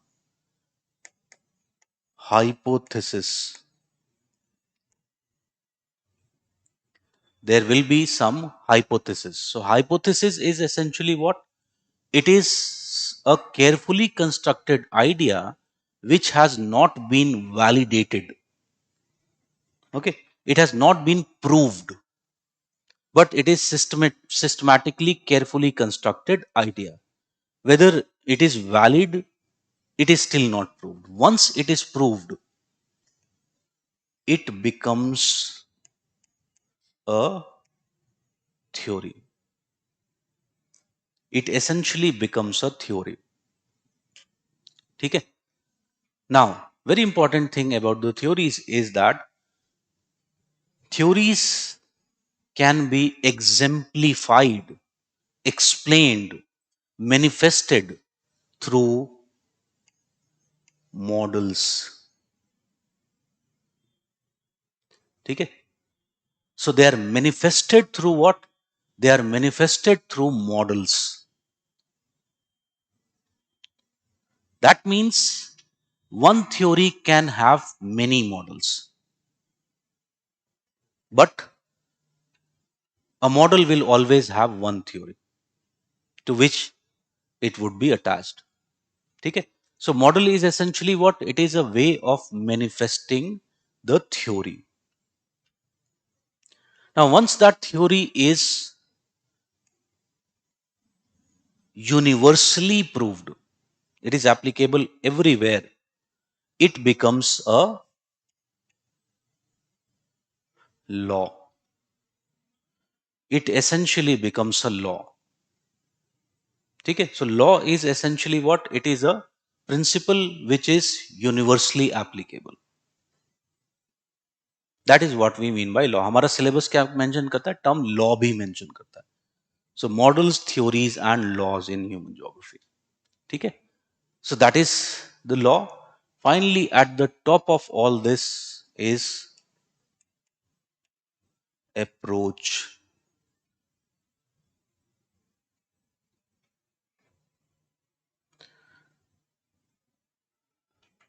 Approach. Okay? So very clearly, if you are going to start with this topic, you should know this hierarchy of geographical studies. ठीक है, and research. अब मुझे बताओ कि अगर ये question जैसे आता है, suppose, so like if they have asked you, write a short note on models in geography, critical analyze the application of models in geography. Can they ask you differentiate between models, theories and laws? पूछा जा सकता है. It is there mentioned in the syllabus. These terms are directly mentioned in the syllabus. So you should be in a position to write this answer. जहां पर हमारे पास content कम होता है वहां पर हम क्या करते हैं? We explain more. We try to give more examples. and we try to fill the pages. ठीक है? So that is basically the scope of this topic. So ये टॉपिक हमारे सिलेबस में डायरेक्टली मेंशन्ड है इस तरह से, models, theories and laws in human geography. ठीक है, अब आते हैं हम जो क्वेश्चंस हमने कुछ चूज किए. Present a classification of models used in geography. A classification of models which are used in geography. And I'll give you 2 minutes. Think, suppose if you were in the examination, what you will be writing. For each of the questions, I'll give you like this 2 minute. Sometimes, if it is very tricky, 2.5 minutes. If you don't use this time, you will lose at the end. So आता है नहीं आता है, फिर भी जितना दिमाग में आ रहा है सोचो.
Okay.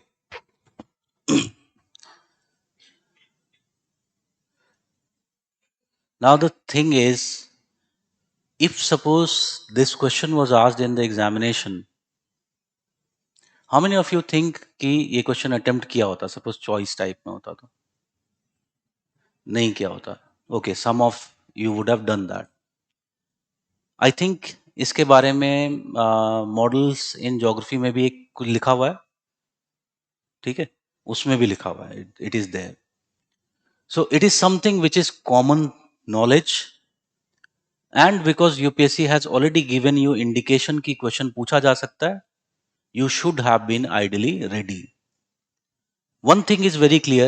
Tell me, if such a question is asked, will you include this question as a direct question or a more tricky one? It is a more direct question.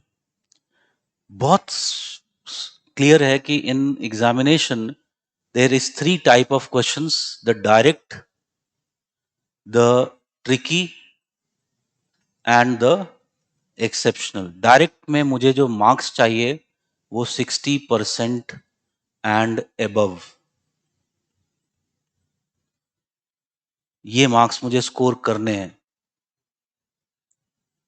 Tricky जो होता है, कुछ में जो होगा you will actually score very good. In some of them where your interpretation goes wrong, you will score less. ठीक है, depends upon the interpretation. So average, if you are scoring here between 40 to 50% marks, it is well. But कम से कम 40% तो score करना ही है. Average. Exceptional में whatever you get, God's grace enough. ठीक है, कुछ नहीं भी मिला तो उसका एक फायदा हो सकता है, is that जो time था which you should have allotted to write that, वो time you are allotting to other questions. So many times you don't know anything about that. So that is also take it as an advantage. ठीक है? तो कहने का मतलब है कि if I was prepared with the syllabus thoroughly, it would have been one of the direct questions of the paper, which could have become my strength. But just because I was not prepared thoroughly with the syllabus, it became my weakness. And maybe because of just this one question, I had to even leave some of the questions which were there in that, which were there. ये भी हो सकता है कि ये question compulsory में आ जाए, because as we can see here, in the past when it was asked as a short note. ठीक है? Okay. Now coming to this classification of models used in geography, here the marks that you will be given, it would depend upon two things. One, you are able to write which are the major types of models used. Second, you are also able to write examples of geography, how they have been used in geography. ये दोनों लिखे हैं तो you can expect you'll get above 60% marks. ठीक है? So one type of very common type of models which are used are the scale models. Scale models. These are also referred to as the hardware models. And essentially what happens in the scale model is you are depicting the entire reality. And what you have done, you have reduced the scale of the reality. For example, you take the example of, suppose I am trying to study a coastal area. Okay. Can I replicate in a glass or whatever a area where there is a rock, where is a, suppose we are talking about a rocky coast or a sandy coast. Suppose we are talking about a sandy coast and there is water and I create waves like situation in that water. Okay. So again, here what I am trying to do, here I am reducing the scale and trying to study what will be the impact of waves in the coastal areas. Okay. So that is one example how it is used essentially in geography, particularly physical geography. Scale models have more relevance with respect to the physical geography.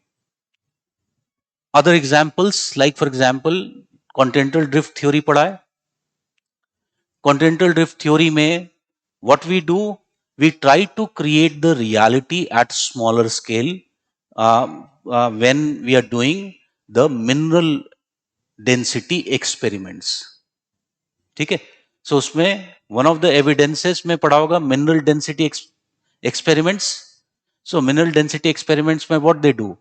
They use lasers to increase the temperature and they put pressure through diamonds to create the same conditions which are present inside the earth.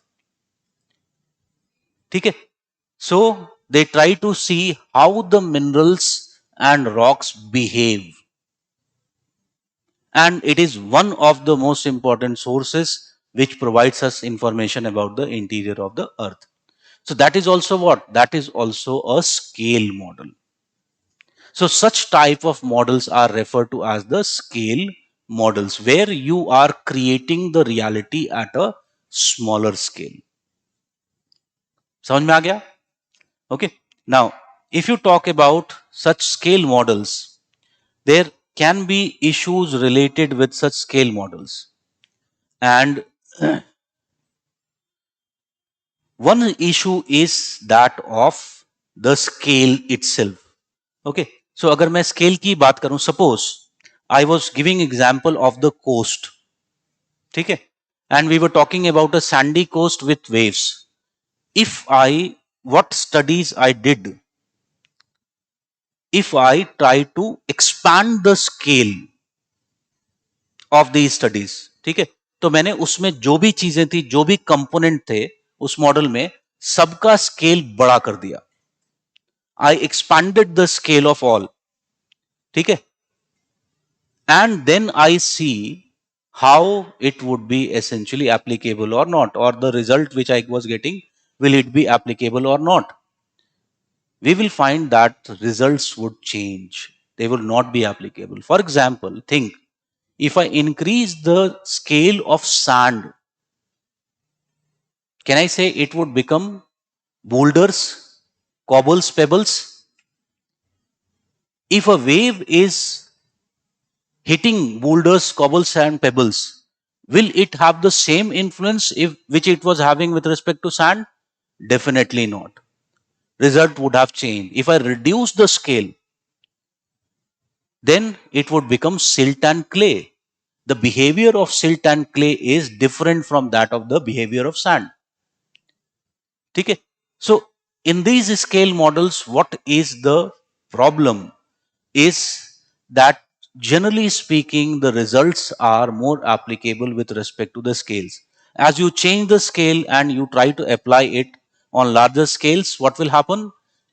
There can be changes in the results. Okay? So this is one of the biggest limitations of such scale models.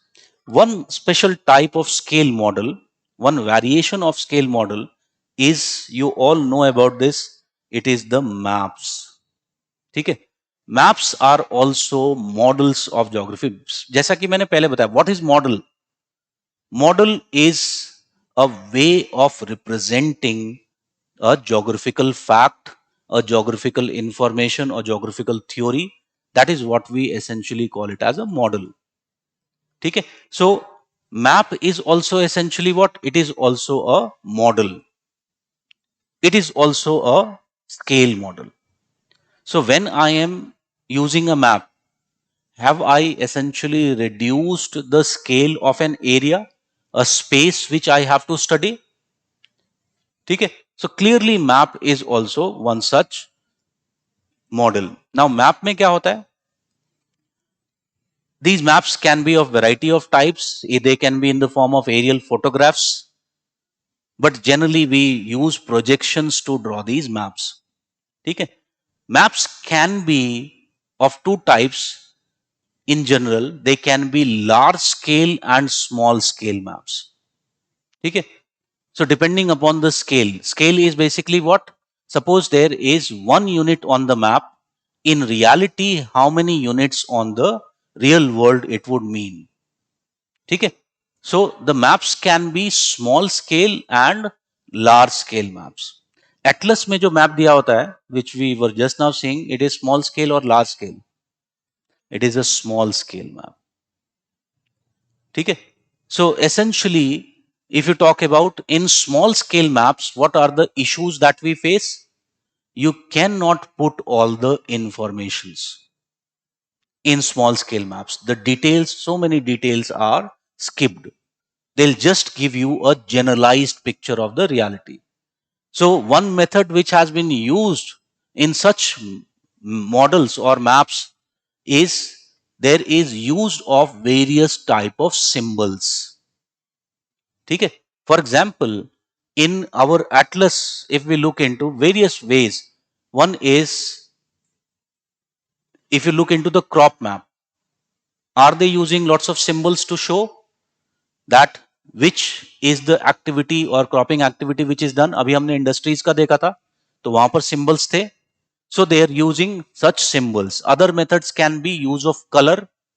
For example, so with color, what you can show? You can show the topography.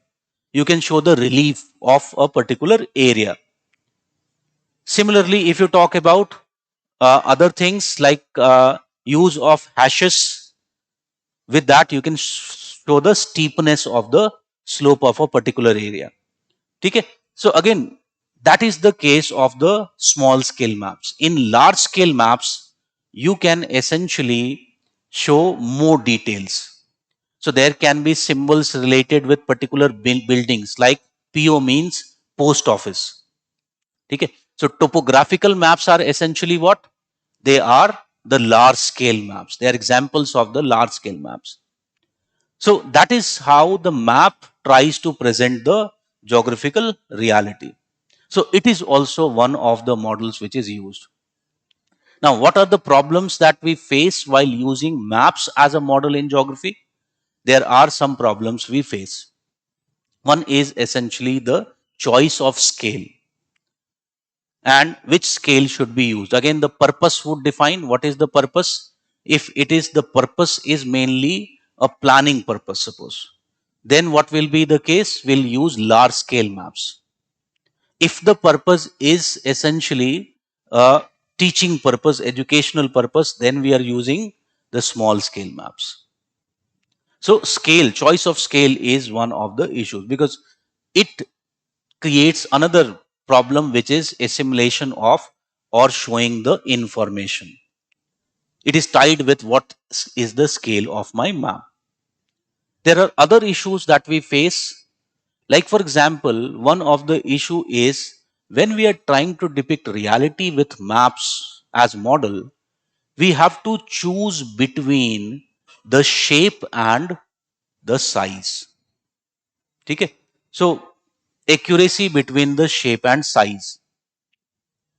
So can you understand that अगर हम atlas में देखें तो we will find that Greenland is so much big.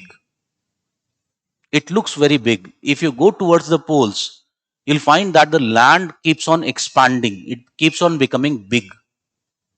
Okay. Why it is so? Because most of these are using or were using, now it has little bit changed, so distortion is less, but they were using Mercator projection. And in Mercator projection, it is characteristic of Mercator projection that the shape is preserved, but the size is distorted. So why this main problem is coming? Because you are through projections, you are converting a what is 3D, a globe, into a 2D. And that is why either you can preserve the shape or you can preserve the size. So projections can be done on the basis of where you keep the source of light and what is the position of the globe.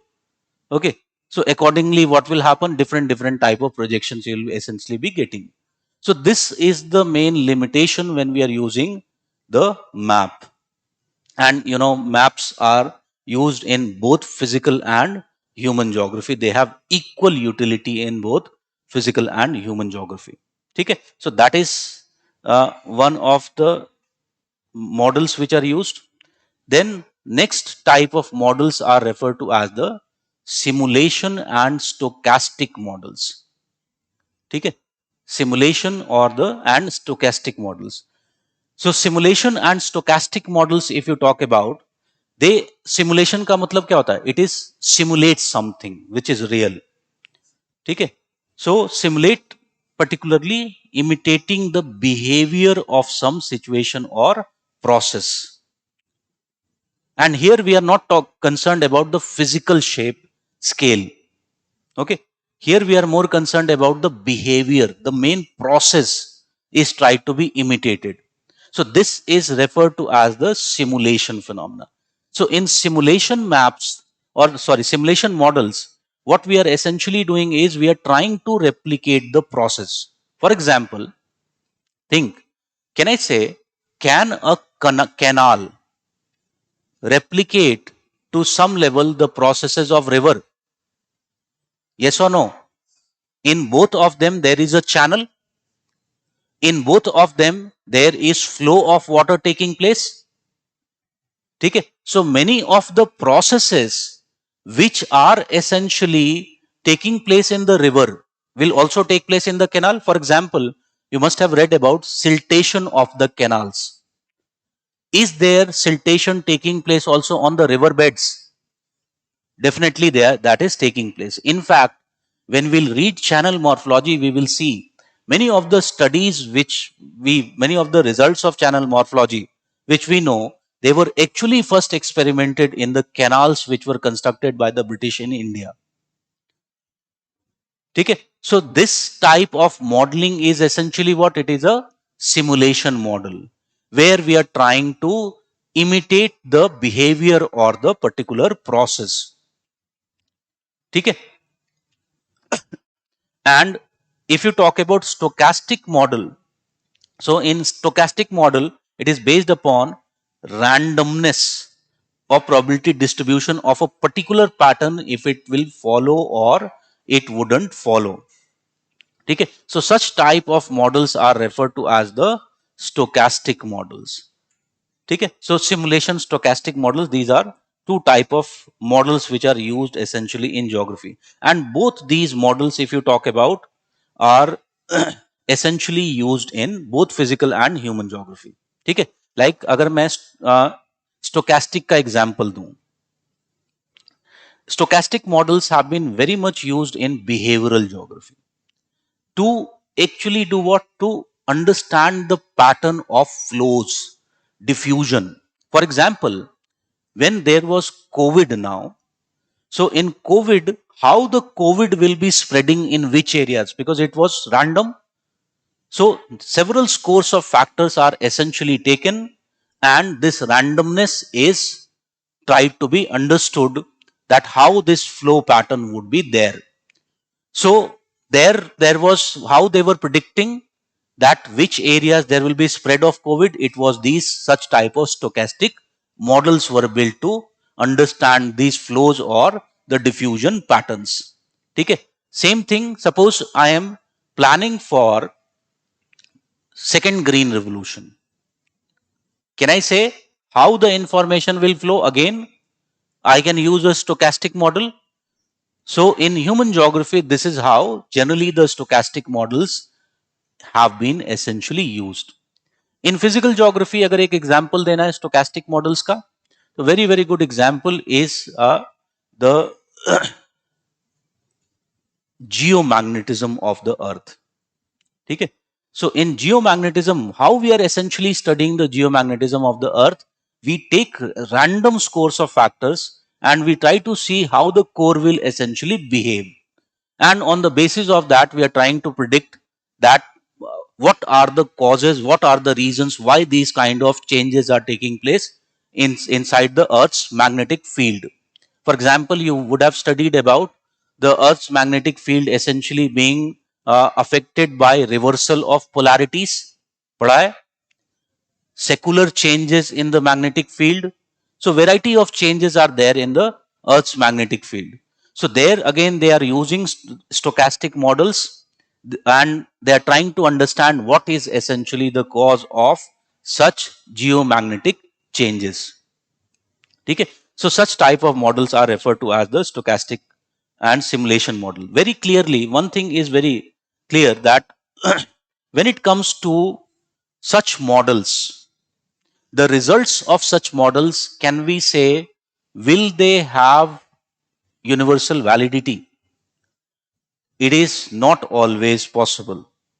Okay? There is lots of, because probability factors, there is lots of probability factors are involved. So such models, however, if the results of such models are accumulated over a period of time, what can happen? We can come to some form of generalizations. Okay? This was one of the things which we'll later study in behavioral geography. Behavioral geography में जब हम पढ़ेंगे तो we'll find that there was one behavioral geographer, Pred, and he provided a geographical matrix or behavioral matrix.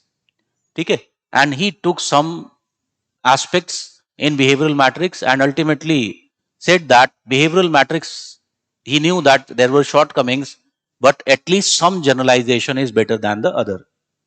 So there was a criticism which was done by Harvey, and Harvey says that behavioral geography in its initial phases should not look towards generalizations. It was better to invest more in such simulation and stochastic models, more specifically the stochastic models, and keep on building more and more cases, and only later on the basis of such studies of the models go for generalizations. ठीक है? So essentially that is the case of these, and इसमें stochastic models में, like for example, some terms like you see this Monte Carlo model may be compared with the Markov chain model.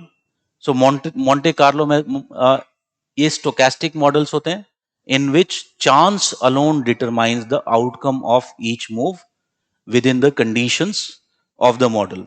Markov chain model में each move is partially determined by the previous one. ठीक है? So again, that is all of these are your stochastic models. Then there is mathematical models, और mathematical models ज़्यादा easy है. For example, in mathematical models, we try to present the reality in more specific form, more concrete form, more objective form. ठीक है? And if you talk about this objective form, it can be essentially, देखो इसमें symbolic assertions we do.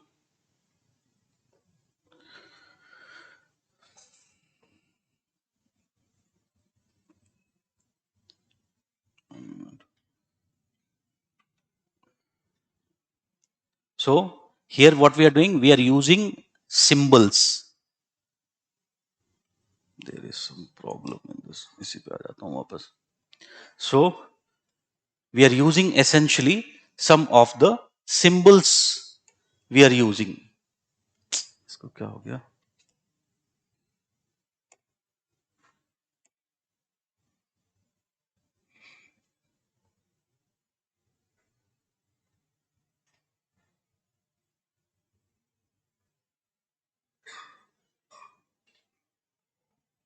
देखो,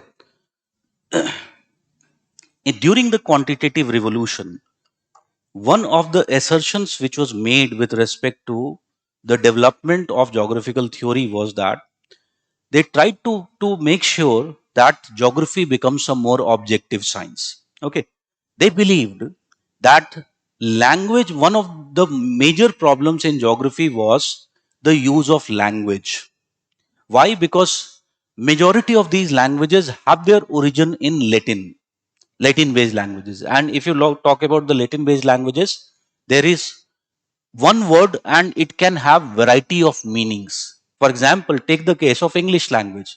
Can I say one word which is used, its meaning would change according to the sentence? Its meaning changes according to the sentence. So they wanted geography to be more objective. And one way to make geography more objective was using symbols whose meaning was fixed. ठीक है?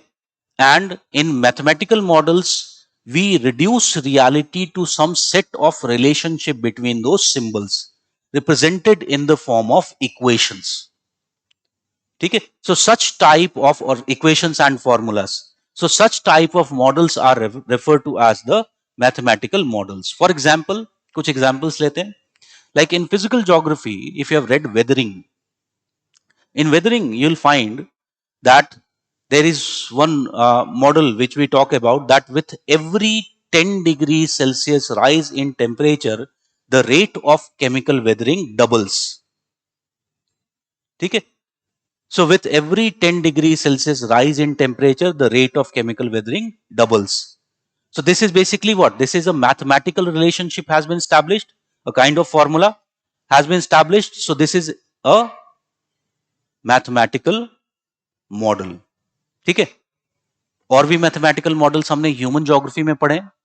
For example, tell me, have you studied about the rank size rule formula? So in rank size rule, what we are doing? We are essentially showing the mathematical relationship between the first ranking city, second ranking, third ranking, and so on. Same is the case of primate city. There is also a mathematical formula used. So such type of models are essentially what? They are mathematical models. समझ में आ गया? Now, when it comes to mathematical models, you can understand the major criticism of these mathematical models क्या होगा? Are the mathematical models able to capture the humanness of geography? Definitely not. They are only capturing what is visible.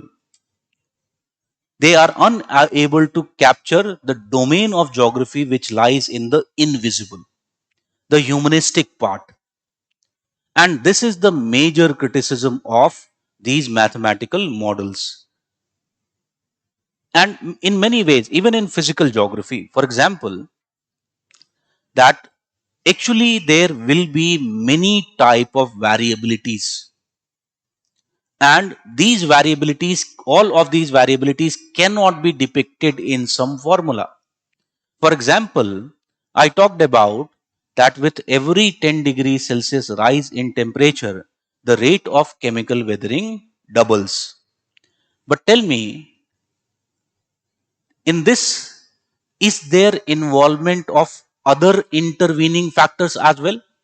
For example, if you talk about a rock, structure of the rock, will it have an impact? For example, how many cracks are already present in the rock? So the more the pores, the more the cracks, greater will be the surface area of the rock. And greater will be the surface area. This means what? Can we say that means the rate might be the case that it might become more than double because there is greater surface area? So there is several other factors which are intervening factors which the mathematical models cannot capture. So it is true with respect to both physical geography and both with respect to the human geography. So for example, if you have to suppose use one name for physical geographer, a very famous name, Woolridge. Woolridge was a geomorphologist.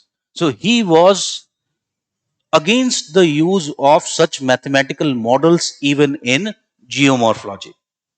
A very famous geomorphologist. Okay? So that is basically the case of your mathematical models. Then coming to the next one,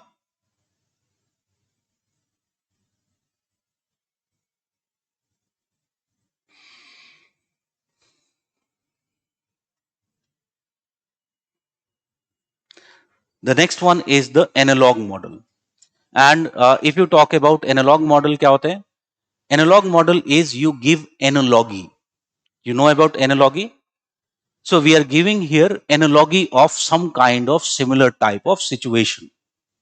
ठीक है? So such type of models are essentially analogous models. So an analog model uses a better known situation or process to study a less well known one. Its value depends on the researcher ability to recognize the elements common in two situations.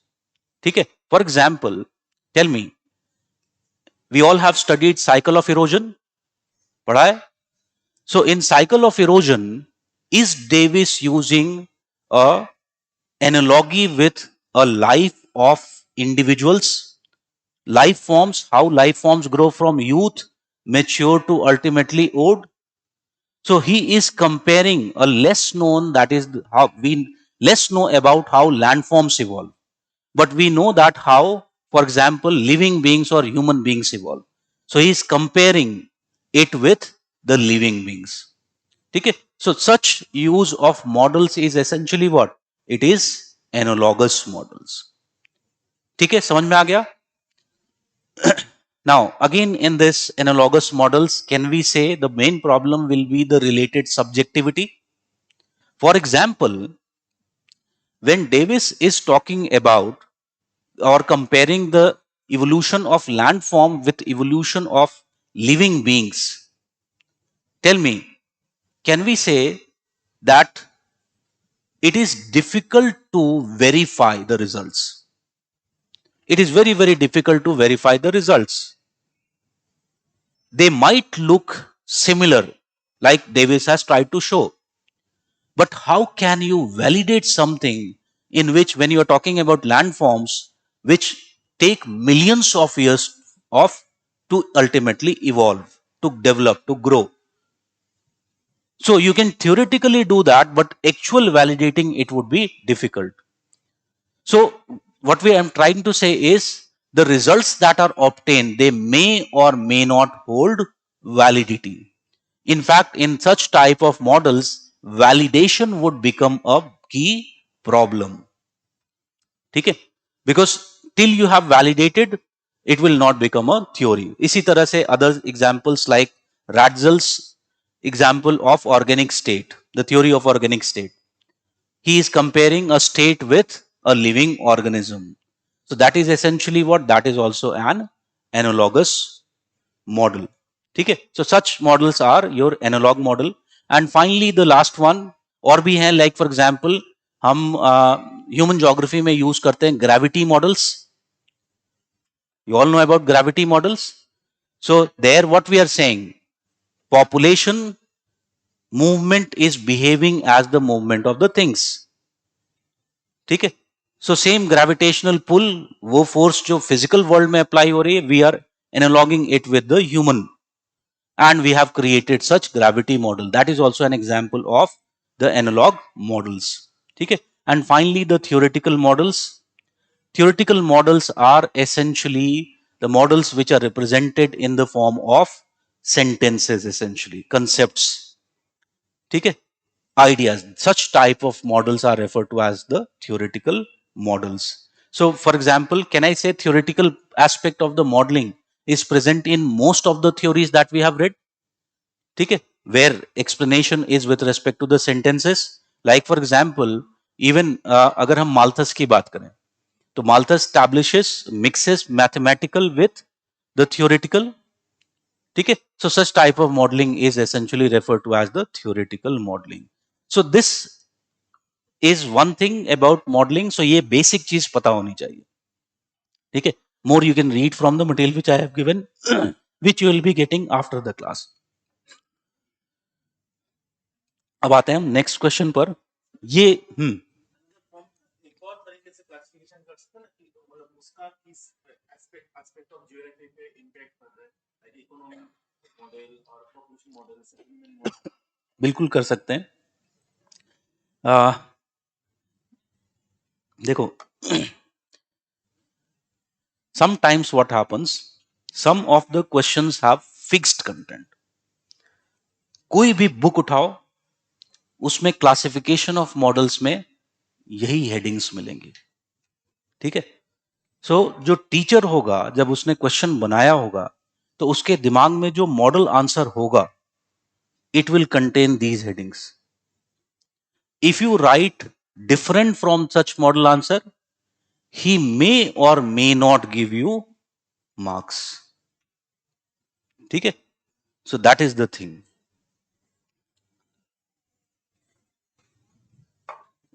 Moving on, this is a very good question. Now, since we have done question number 1, so this will test how much you have learned. So very seriously take 2 minutes to try to answer this question. Critically examine the relevance of models in development of geographical theory.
Okay.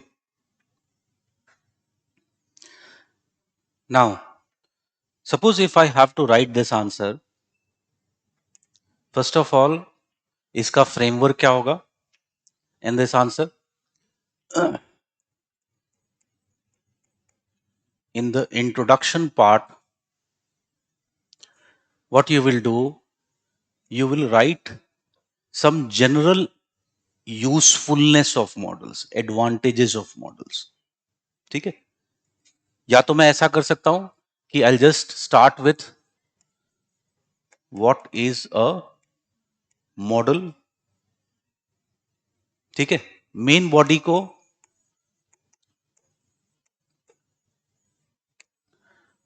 I will write around 15% to 20% of the content on advantages of using models. ठीक है? And trying to link it with how it will help in the building of the theory. That means first I am writing general, the relationship between model and theory building. So first यहां पर हमने एक general point of view से लिखा. Then second part, which is going to be the major part, and this would constitute about 70% of the main body, is where you will give specific examples. और tell me, अभी जब हम type of models पढ़ रहे थे, तो were we giving lots of specific examples how they have led to development of theory. ठीक है?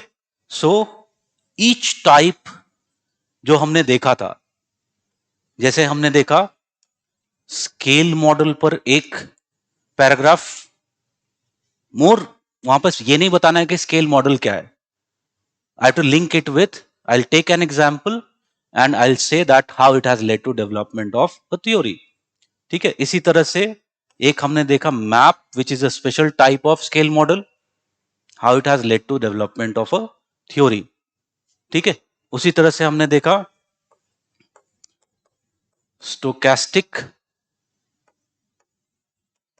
stochastic models. इसके अलावा we talked about mathematical and theoretical models. ठीक है? तो सभी पे I'll give some examples, like scale पे अगर एक एक करके हम examples दें scale model. So tell me, when it comes to scale model, did we talk about the channel morphology का example? The theory is related with channel morphology. Canal and channel morphology दोनों को link करके can you write it? You can give example. Map का example सबने ये पढ़ा होगा. Tell me, one of the critical juncture of the formulation of plate tectonics theory was the mapping of earthquakes and volcanoes.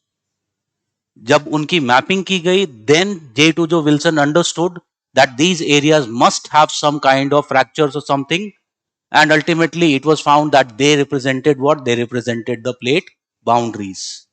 And then ultimately came the plate tectonics theory. So can we give an example of this? Essentially we can give. Other examples where distribution of certain phenomena and essentially, like for example, diffusion. So again, their mapping is one of the things which has been used. Stochastic में example दिया था, यहां पर diffusion का example ले लो. And other जैसे हमने example दिया था where the geomagnetic property of the earth, that can be an example where we are using the stochastic modeling. और भी example जो material दिया उसमें लिखा हुआ है. ठीक है? Mathematical का example अभी हमने दिया, where they have, for example, we know that mathematical models में थोड़ा extra लिख सकते हो. For example, even before, when theory building was not the major aspect of geography, we find that in physical geography, mathematical models were ऐसे, sorry mathematical बोल रहा हूं, analogue था ना वो, analog. So mathematical models physical geography के example दे सकते हो जो अभी हमने दिया था, जैसे कि केमिकल वेदरिंग का, ठीक है। And also we can give examples related with human geography, we already gave those example.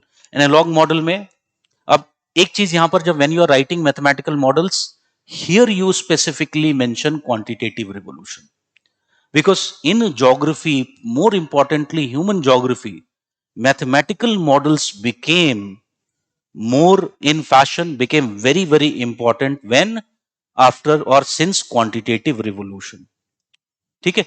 तो that you definitely mention there, analog model के एग्जांपल दिए एंड थ्योरेटिकल मॉडल के examples. So that is basically for this part you will be writing. Then last part में अगर हम आए तो this would be, this would contain your 15% to 20% of the main body. It can contain, even you can go up to 25%. So लिख देता हूं यहां पर, this will be essentially the shortcomings or the criticism। सबके साथ हमने criticism और shortcoming भी बात की है, ठीक है। तो उसको एक जगह पर क्लब करके you write that these are the issues, problems which are associated with model building or using models, or models helping in the development of theories। particularly यहां पर कुछ और एडिशंस किए जा सकते हैं, लाइक फॉर एग्जांपल डीह्यूमनाइजेशन वाला जो एस्पेक्ट, पर्टिकुलरली मैथमेटिकल मॉडल के साथ जो हमने बात किया था, you stress upon that, that was one of the aspects which was very much focused upon.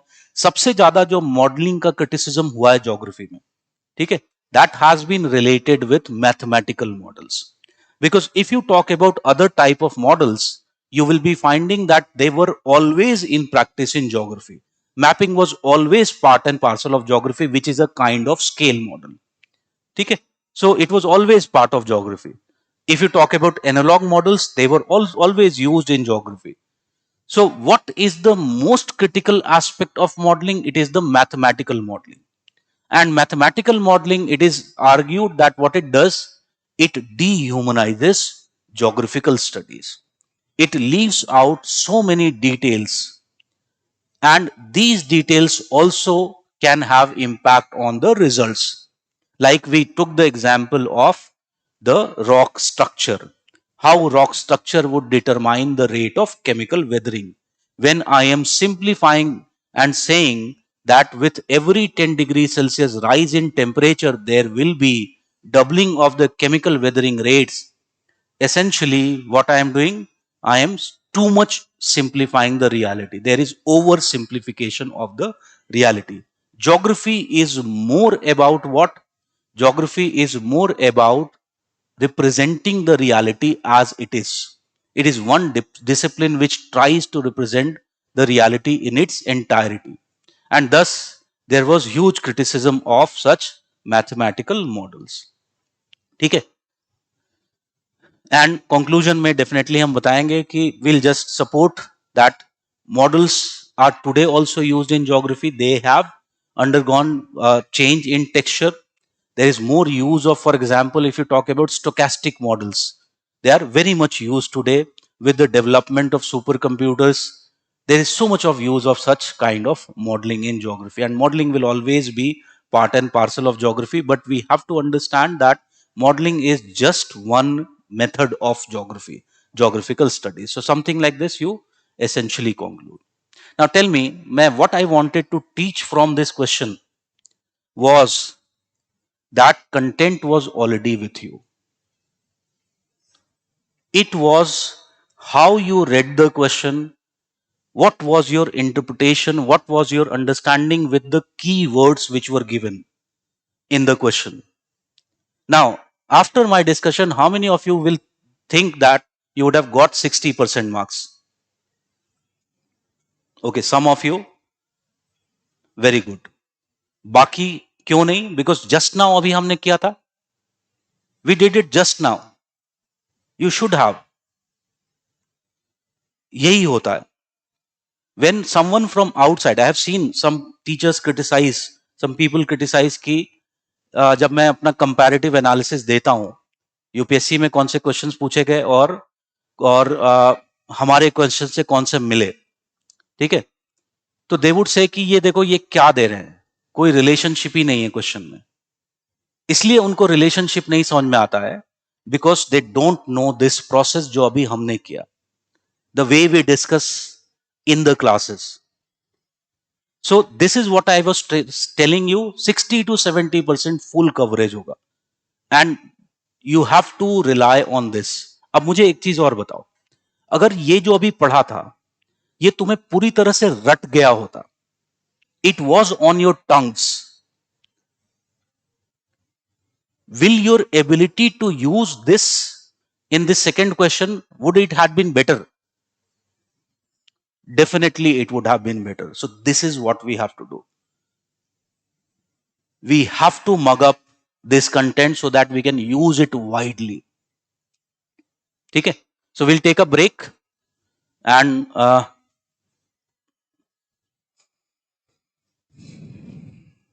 after the break we'll start the second session. ठीक है, so कितने मिनट का ब्रेक दिया जाए? 20 minutes I think will be fine. ठीक है, half an hour है वैसे तो, but 20 minutes I think will be fine. We started 15 minutes late and we also discussed general things. So 20 minutes break, that means it is 11:36. We'll start at 11:56 57 पे start कर देंगे. ठीक है.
Start over.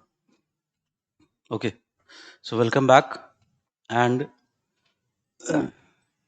let me clarify one thing here because वो screen इधर उधर हो रहा था, you saw that, तो I was not able to also focus on this key part. So इसको थोड़ा सा correct करते हैं.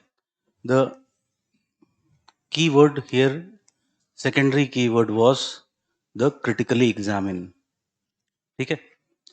Now, अब देखो जब भी हम क्वेश्चन को पढ़ते हैं, make it a habit of reading a question in a specific manner. और मेरी हैबिट क्या थी? I always used a pen when reading the question, और मैं 2 स्टेप फॉलो करता था. फर्स्ट स्टेप में आई यूज्ड टू आइडेंटिफाई, अभी भी करता हूं, primary keyword, and in the second step I will identify the secondary keyword. What is the difference between the primary keyword and the secondary keyword? Primary keyword will give you the headings of the paragraphs which you are going to write. Secondary keyword will give you the content which you will be writing in those paragraphs. ठीक है. तो अब इस question को अगर मैं पढ़ता हूं, critically examine the relevance of models in the development of geographical theory. So here the primary keyword is relevance of models in the development of geographical theory. This is the primary keyword. ठीक है. और critically examine is the secondary keyword, यानी कि उन paragraphs में जो हमने paragraphs बनाए, in those paragraphs how I will be writing, it should be the critical examination should be written. ठीक है. So do this for every question. Identify the primary keyword, identify the secondary keyword. अब in this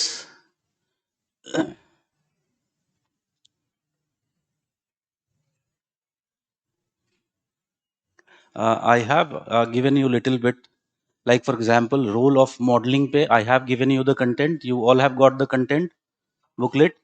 So I have given you, जो मैंने first part बताया, जो general part लिखना था, तो it is already there. For example, it is given what models do. Models simplify the otherwise complex relationship of the phenomena in the real world. Models represent the reality not only in simple but also in systematic and orderly manner. They are Models are taken as generalization as they encourage the role of nomothetic approach in making observations. Models help making predictions for the trend. So because of this role of the model, more specifically simplification, systematic and orderly presentation. So what they will be doing? They will help in theory building. ठीक है. तो ये first part हो गया, जो कह रहे थे 15% जो लिखना है. सेकेंड पार्ट में you will go and right, because it was critically analyzed, it was better to do what with each of the headings जो हमने बनाई थी, like for example scale model, criticism, जैसे मैं अभी पीछे क्वेश्चन में बता रहा था, with each of them I was also telling you the criticism, shortcoming. तो shortcoming better है कि वहीं पर लिख दो, and maintain a ratio of 50-50%. ठीक है. So that is how it should have been written. Moving on to the next question, and again, system analysis in human geography. If I look into this system analysis in human geography, I find that the last major question which was asked from this topic was write an explanatory note on geographical systems. 10 marks it was. It was a short note. It was asked in 2017 में पूछा गया था. ठीक है. If it was asked in 2017, tell me, does it means that this topic can be asked repeated again in 2022? It is a major important topic of the syllabus. So there is very high chance a question can be asked from system analysis topic. ठीक है. If I look into the questions, generally जब ये question पहले पूछा जाता था, तो like for example giving suitable examples describe the importance of system analysis in geographical studies. So it was asked in 2014. I believe ये question repeat होने के बहुत high chances हैं, where they'll ask you give suitable examples के साथ explain करना है. ठीक है. So again There were other discuss systems approach and its applicability in geography. Many times you will be finding that it has been repeated. So discuss the component and application of system analysis in human geography. Write short notes on systems approach in geography. So again, एक बात तय है कि the type of questions can be predicted in this topic, which will be asked. That means if it is asked, it will be a direct question for you, and you should be in a position to get those 60% का जो barrier है marks में उसको cross करना है किसी भी हालत में. ठीक है, तो I have formulated 3 questions here. Citing suitable examples, discuss the application of system analysis in geography. जो I was saying, it is very probable which can be asked this year. Then write an explanatory note on general system theory. I'll explain what is, how it is. General system theory is also a term associated with system analysis, but it is actually different, little different from the system analysis. Okay, so we will see. Write an explanatory note on geographical systems. ठीक है, so जो हम यहाँ पर पढ़ने वाले हैं मैं पहले बता दूंगा, बता रहा हूँ, which what we will be learning here. Okay, I will ask you to apply and write in this question number 5.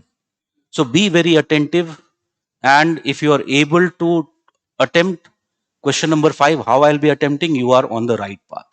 ठीक है, so start करते हैं. Citing suitable examples, discuss the application of system analysis in geography. You have got 2 minutes. Think what will be your answer framework, which will be the headings.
Okay.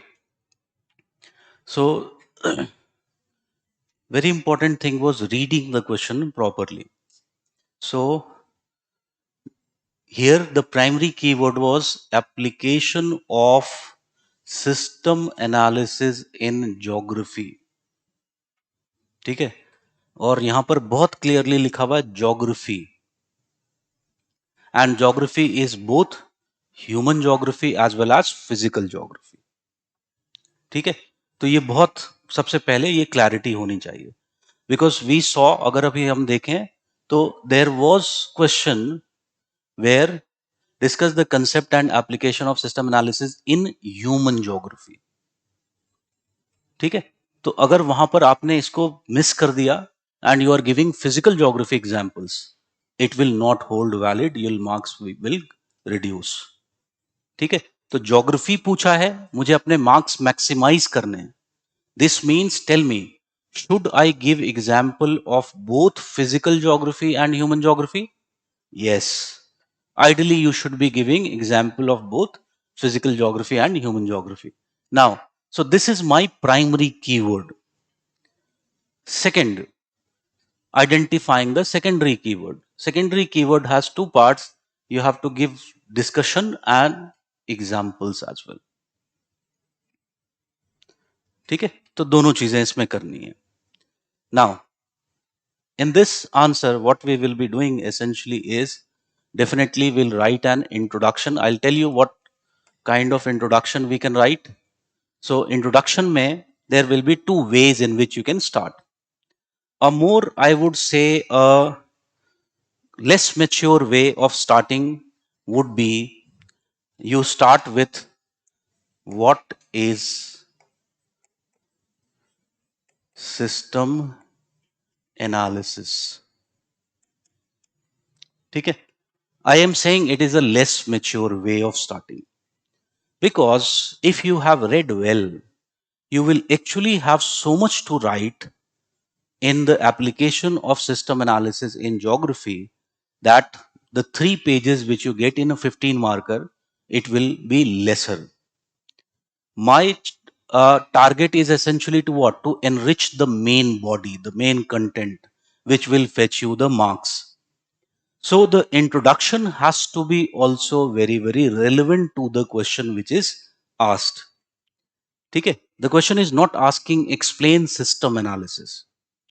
It is asking the relationship or application of system analysis in geography. ठीक है, so this is one way. A better way according to me is to start with the main theme from the first sentence itself. Okay, so something like this, I would say that although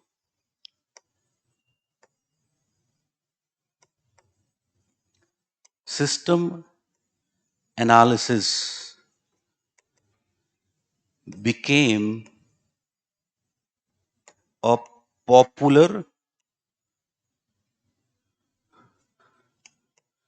tool. So, popular tool. तो मैंने इसमें क्या बता दिया? What is system analysis? It is a tool of geographical analysis. ठीक है? So, popular tool of geographical studies following the advent of quantitative revolution. Following the advent of quantitative revolution, comma, it was in use by the geographers,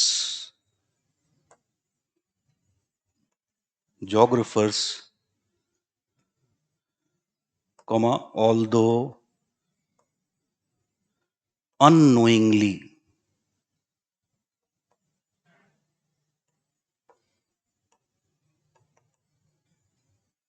comma, even before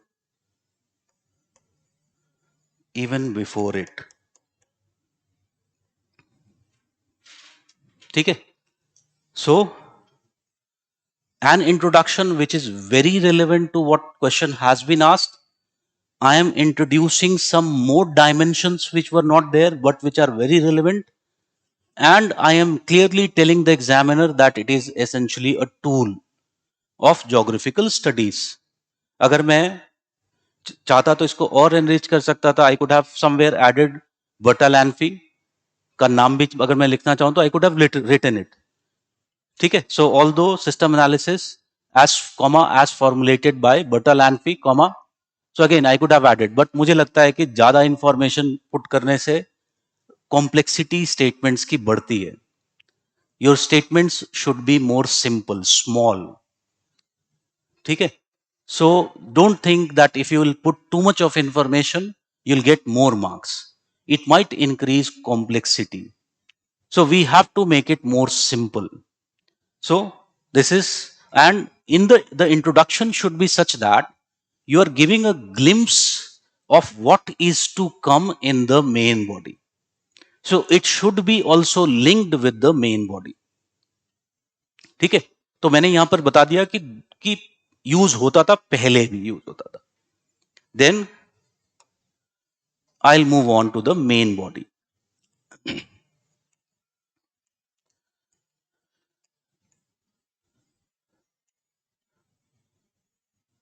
अब main body को लिखते समय we can use the framework which you have studied of systems in geography. So system analysis mein you study various types of systems. Like for example, we study about open systems, closed systems. ठीक है. So partially closed systems या फिर closed systems are also referred to as controlled systems, partially controlled systems. ठीक है. So this is the framework that you will be using, and you will cite examples to show that how it was applicable in or useful in geography. But मैंने क्योंकि introduction में पहले बता दिया है कि even if before it was, because formally system analysis कब develop हुआ? It developed in 1940s. ठीक है. So I have told that even before, unknowingly geographers were using system analysis. ठीक है. तो इसको सब्सटैंशिएट करने के लिए मैं फ्रेमवर्क जो बनाने वाला हूं, it was actually talked about by Chorley. So I will start my main body and I will से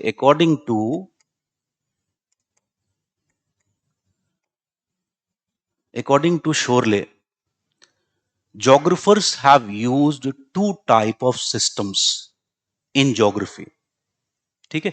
So geographers have used two types of systems in geography. One is what he calls it as the hard systems. Hard systems. And the other, what he calls it as the soft systems. ठीक है. So two type. अब हमने एक framework बना दिया. Two type of systems have been used. What is essentially hard systems is the system analysis which became after it was formulated by Bertalanffy in 1940s. So that is essentially the hard system. So अब मुझे बताना है system analysis थोड़ा सा, तो यहां पर I will write about these. So once I have written this statement, I'll write one line on hard systems and one sentence on soft systems. यहीं पर पहले explain कर दूंगा. ठीक है. So what are hard systems? Hard systems are the ones which have number of things. One, they have clearly identified or uh, clearly uh, clearly they have fixed components having quantifiable traits. That means the components which you are choosing, those components could be objectively defined.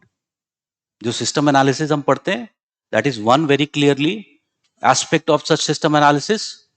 ठीक है? Similarly, clearly identifiable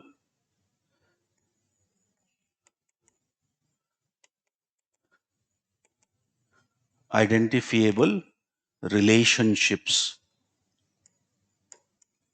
So these components are interrelated to each other through relationships, and these relationships could be clearly identified. Okay, so this is the hard systems. So hard systems, what they bring lots of objectivity in the geographical inquiry. On the other hand, what were the soft systems? In soft systems,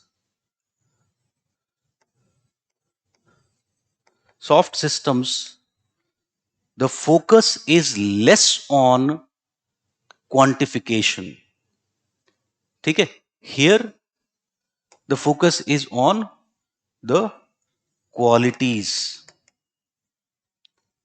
or it is less focused on quantification. That means there is greater subjectivity with respect to the traits of the components which are identified. They are not very clearly defined. Okay? They are not quantified. So such type of systems are essentially referred to as the soft systems. So hard systems में क्या होता है? There is a mathematical, in a way, a mathematical uh, traits are given to the components and the relationships which are identified. On the other hand, the soft systems are the ones where it is not so. Okay? So there are two type of such systems which are there in use in geography. Now you will start, and because system analysis जो हम जानते हैं, this system analysis is essentially, can we say, the system analysis which came after 1940s. This one is the famous one. ठीक है?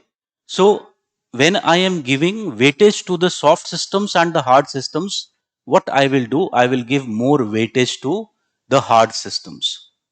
ठीक है?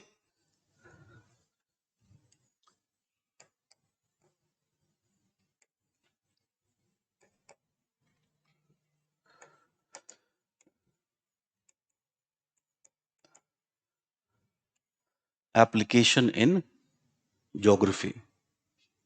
ठीक है? अब यहां पर when I am talking about the hard systems application in geography, you give one example of the physical geography and one example of the human geography. ठीक है? फिजिकल ज्योग्राफी के बहुत सारे एग्जाम्पल्स हो सकते हैं. Like for example, if you talk about the physical geography, various type of stochastic models जो हम बनाते हैं, they are examples of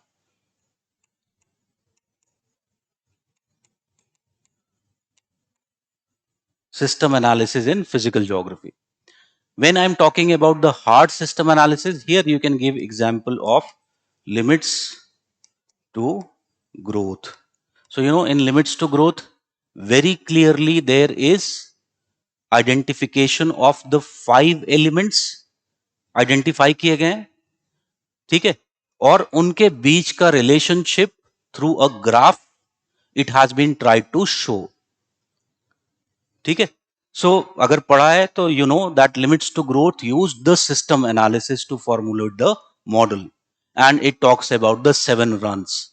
So एक example, कोई एक run लेकर के you just give an example and explain. So you'll talk about the hard systems. Then moving on to the soft systems.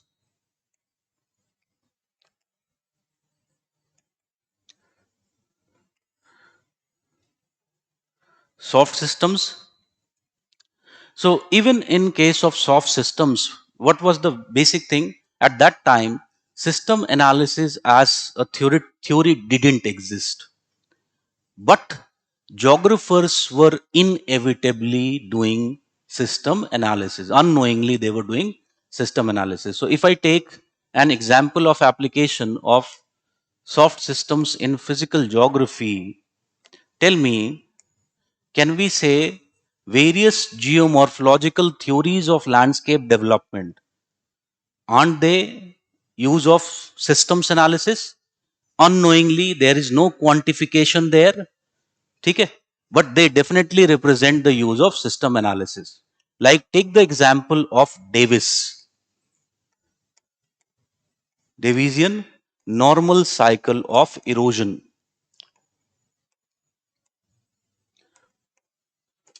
Normal cycle of erosion. Can we say is it an example of a controlled system, or sorry, closed system model? इसको explain कर सकते हैं how it is a close system? Davis क्या कहता है? That there is a rapid upliftment and upliftment stops, and then only what happens, there is the erosion cycle starts. This very clearly means that there is no entry of mass. Closed system kya hota hai? Closed system is a system where there is flow of energy, but there is no flow of input and output of mass. तीन तरह के system पड़े होंगे. Isolated system जिसमें energy और मास दोनों नहीं होता है, input output. Then there is closed system in which there is energy transfer हो रहा है, but mass is not, input output नहीं हो रहा है. And then there is the open system. उसमें भी partially open systems हो सकते हैं बीच में. तो Davis, you can give example. यहां पर एक एग्जाम्पल दे दिया कि हाउ इट वॉज, एक्सप्लेन कर दिया एक लाइन लिख के, how it was a example of close system. ठीक है. उसी तरह से Penck, if we talk about, it is an example. The Penck morphological model that he presented, it was an example of a partially open model.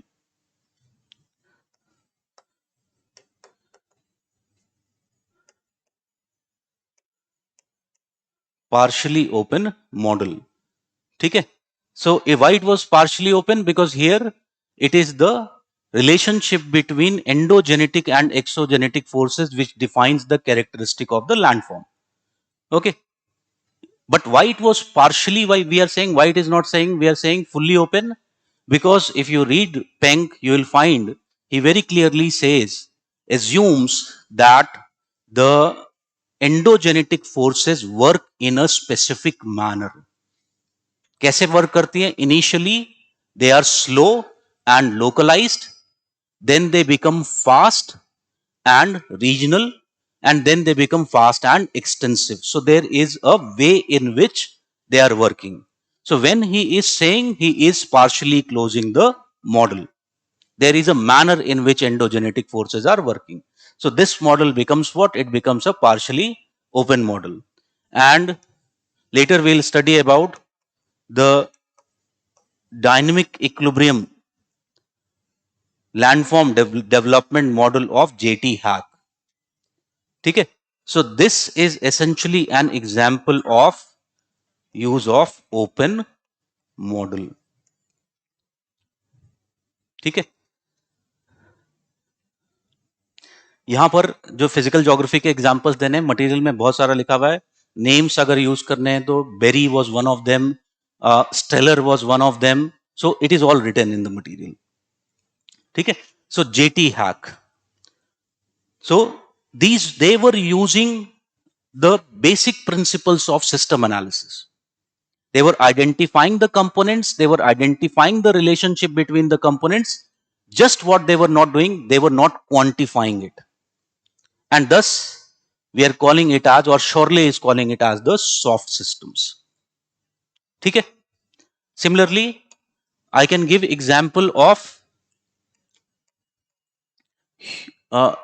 use in human geography.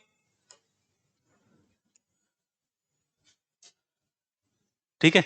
So tell me, can we say von Thunen model of agricultural location, is it an example of controlled model, controlled system analysis? ठीक है. So you can give example of the von Thunen model. So von Thunen very clearly recognizes the components. So कौन-कौन से components होते हैं उसमें? There is the agricultural produce transportation system है, which is essentially a bullock cart. In the first aspect, he just identifies a bullock cart. There is a fixed price which is being provided at the market for the specific products. So what he is doing, he is clearly identifying the elements. He is fixing the elements. Okay? And then he is establishing the relationship on the basis of the intensity of agricultural land use, the distance, the decay which he formulates. Okay? So that is basically what? It is an used of a controlled system model. And he is showing this controlled system model later on. What he does he modifies by changing two variables? Okay? So it is an example of controlled system model. Clearly here also he is not quantifying, but it is on the principles of the system analysis. So at that time, geographers, there was no such systems theory which existed. There was no such formal development of system analysis. But geographers have been using system analysis since the, we can say, birth of geography. In a sense, for example, tell me, another example can be Hettner's chorology.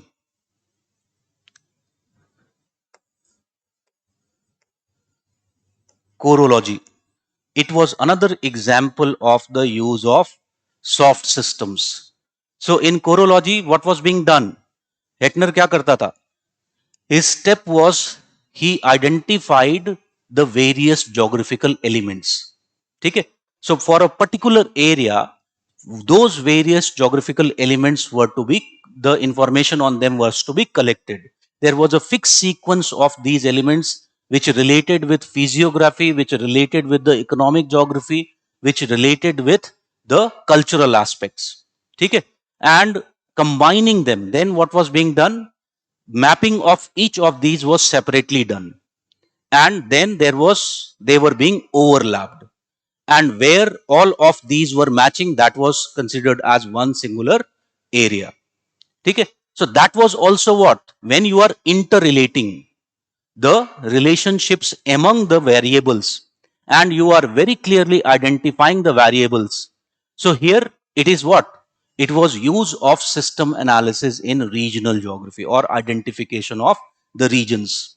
So the chorology of Hettner was also a way of, or in a way, it was use of such soft systems in the dimension of space. Okay? So that is basically, you can give some examples related with human geography. This part, both hard systems and soft systems should essentially contain the major part of your answer. Okay? And because here it was discuss, that means जब हम discussion करते हैं तो there should be some element of criticism which should be written, or the shortcomings should be written. Around, I would say 25% is the ideal ratio when there is keywords like examine, discuss, इस तरह के keywords होते हैं. So around 25% it should be the criticism. So you'll then talk about the application of system analysis in geography, criticism. Now tell me, when you are criticizing, your major focus would be on criticism of whom? The hard systems or the soft systems? More on the hard systems. There was more criticism with respect to the hard systems, because no doubt system analysis has its advantage. जो अभी हमने advantages देखे थे, what it does, it simplifies the complex reality which exists. It gives you, it provides a framework through which you can study that complex reality, through which you can identify the components of a particular, if you talk about geographical phenomena. Okay? So it has advantages. It makes geography more scientific. The problem was what? The use of hard systems. Okay? So in the criticism part, what I will do, I will focus upon that use of system analysis has attracted criticism in geography, particularly the use of hard systems. Particularly the use of hard systems.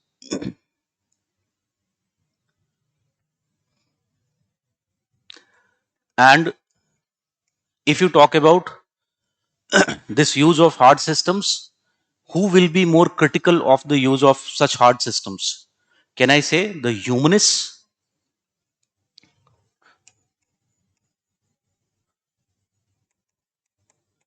Humanistic geography has been highly critical. And what is essentially these hard systems are essentially doing? Humanistic geography says that they are dehumanizing geography, because very important aspect of the hard systems was what? That they should be the elements identified, they should be very clearly defined. Okay? But in geographical inquiry there are domains which are, like for example, imagination is also part of geographical inquiry according to Lowenthal. So such elements, if you talk about, cannot be clearly defined, cannot be quantified.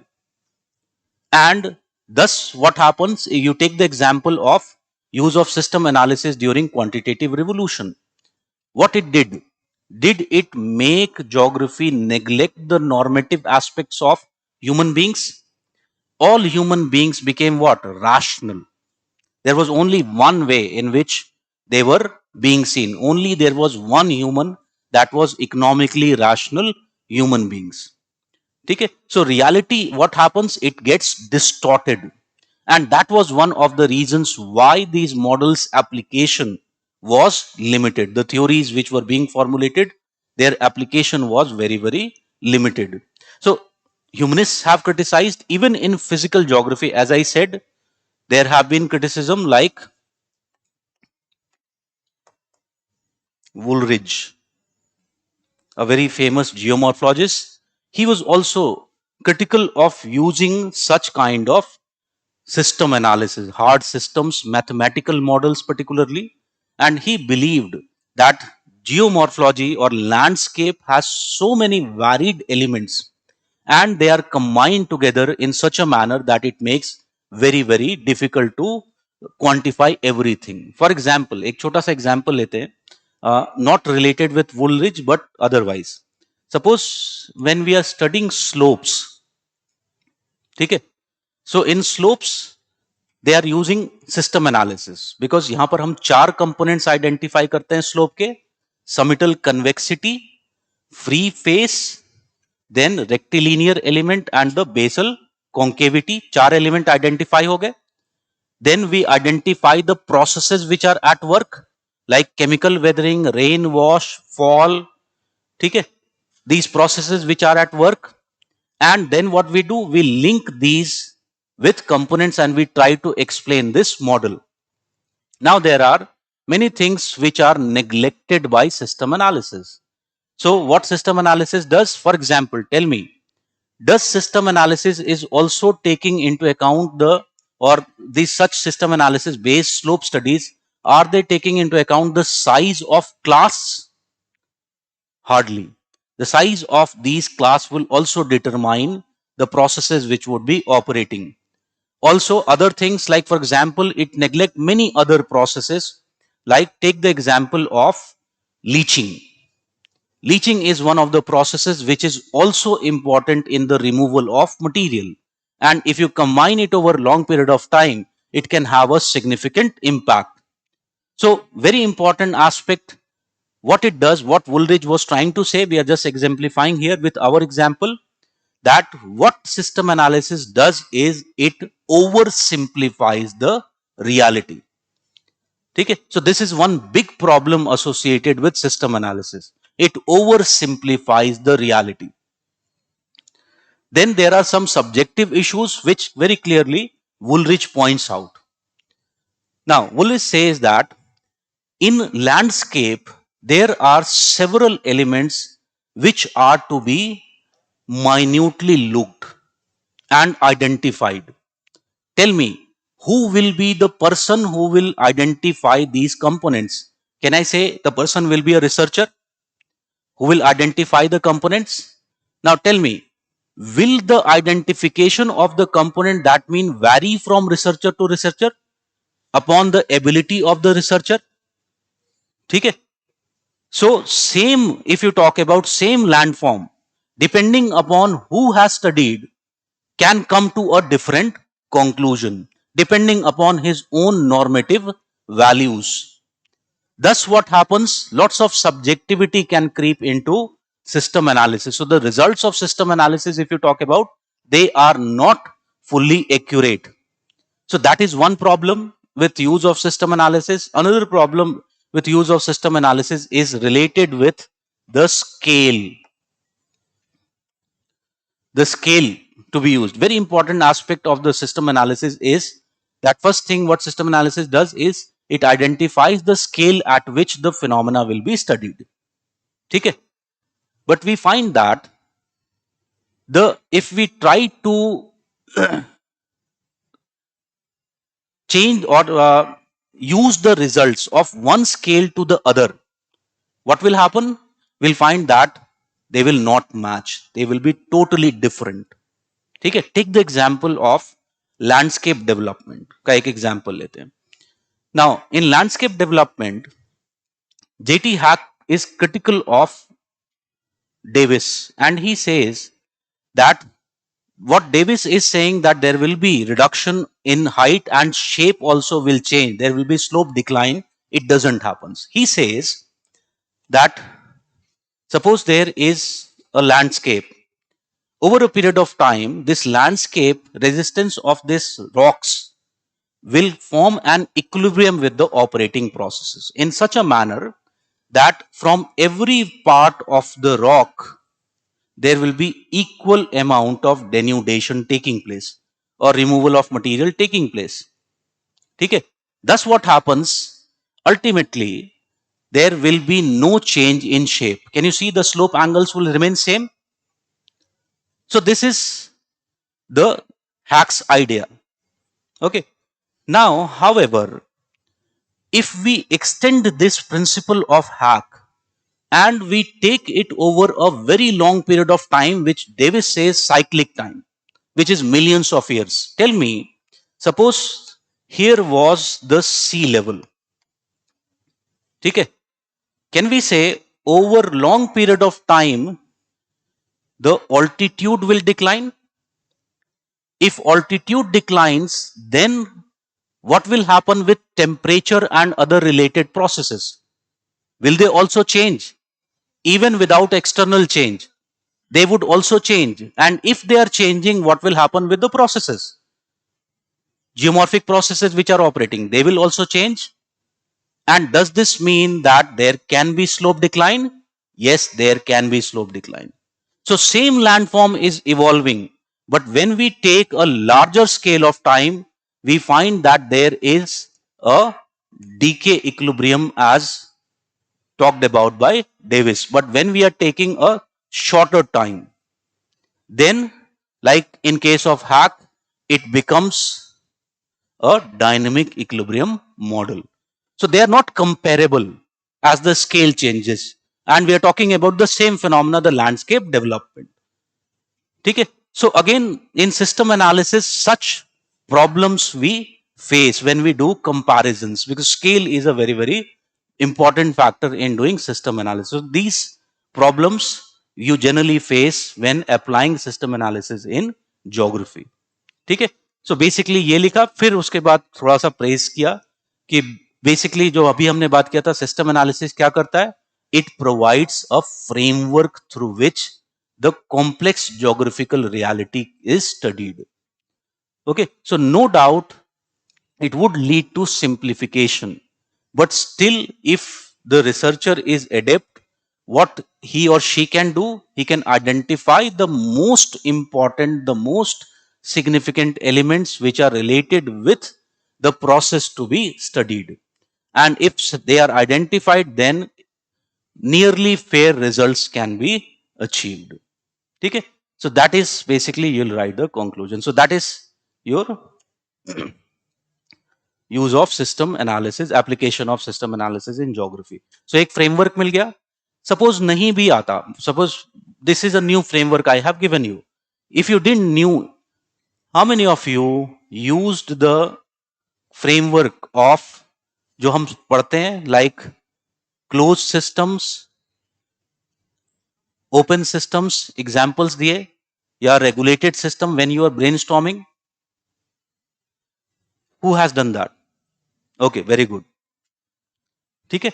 But the thing is, question कोई भी हो, you will have studied that. और अब जैसे अभी मैंने कुछ ही examples दिए हैं, as we move on in our course you will get even so many examples which you can use here. I know कि मैंने बहुत सारी चीजें जो एग्जांपल के तौर पे समझा रहा था, many of you might not would have understood at this point of time. But फिर से जब हम वो जियोमॉर्फोलॉजी में पढ़ेंगे तो you'll recall this and you'll fully grasp what we were essentially saying. ठीक है. Now moving on to our next question. Write an explanatory note on general system theory. Now I'll not give for this one, because it is something which is a kind of I believe you wouldn't have studied, so मैं इसको ऐसे ही समझा देता हूँ. When we are using these terms, there is a difference. Okay. And what is this difference? There is difference between use of the term system analysis and general system theory.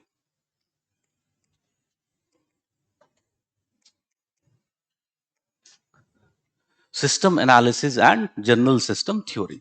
ठीक है.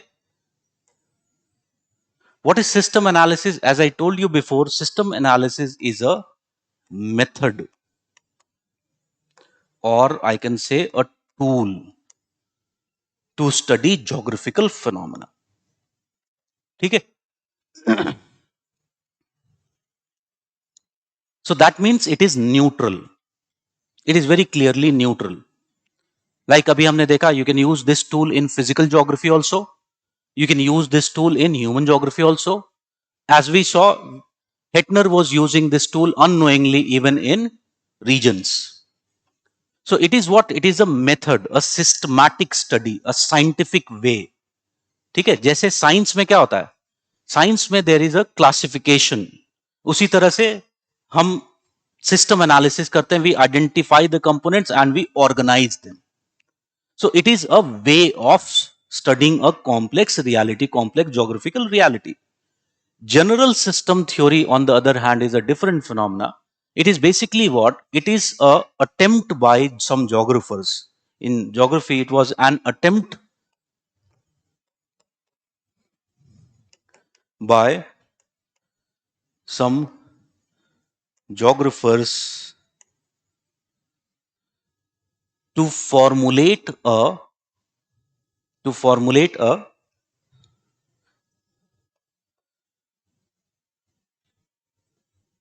meta theory, to formulate a meta theory in geography.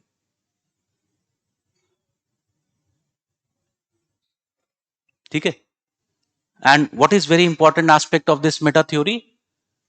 Which would be applicable in all branches of geography. Which would be applicable in all the branches of geography.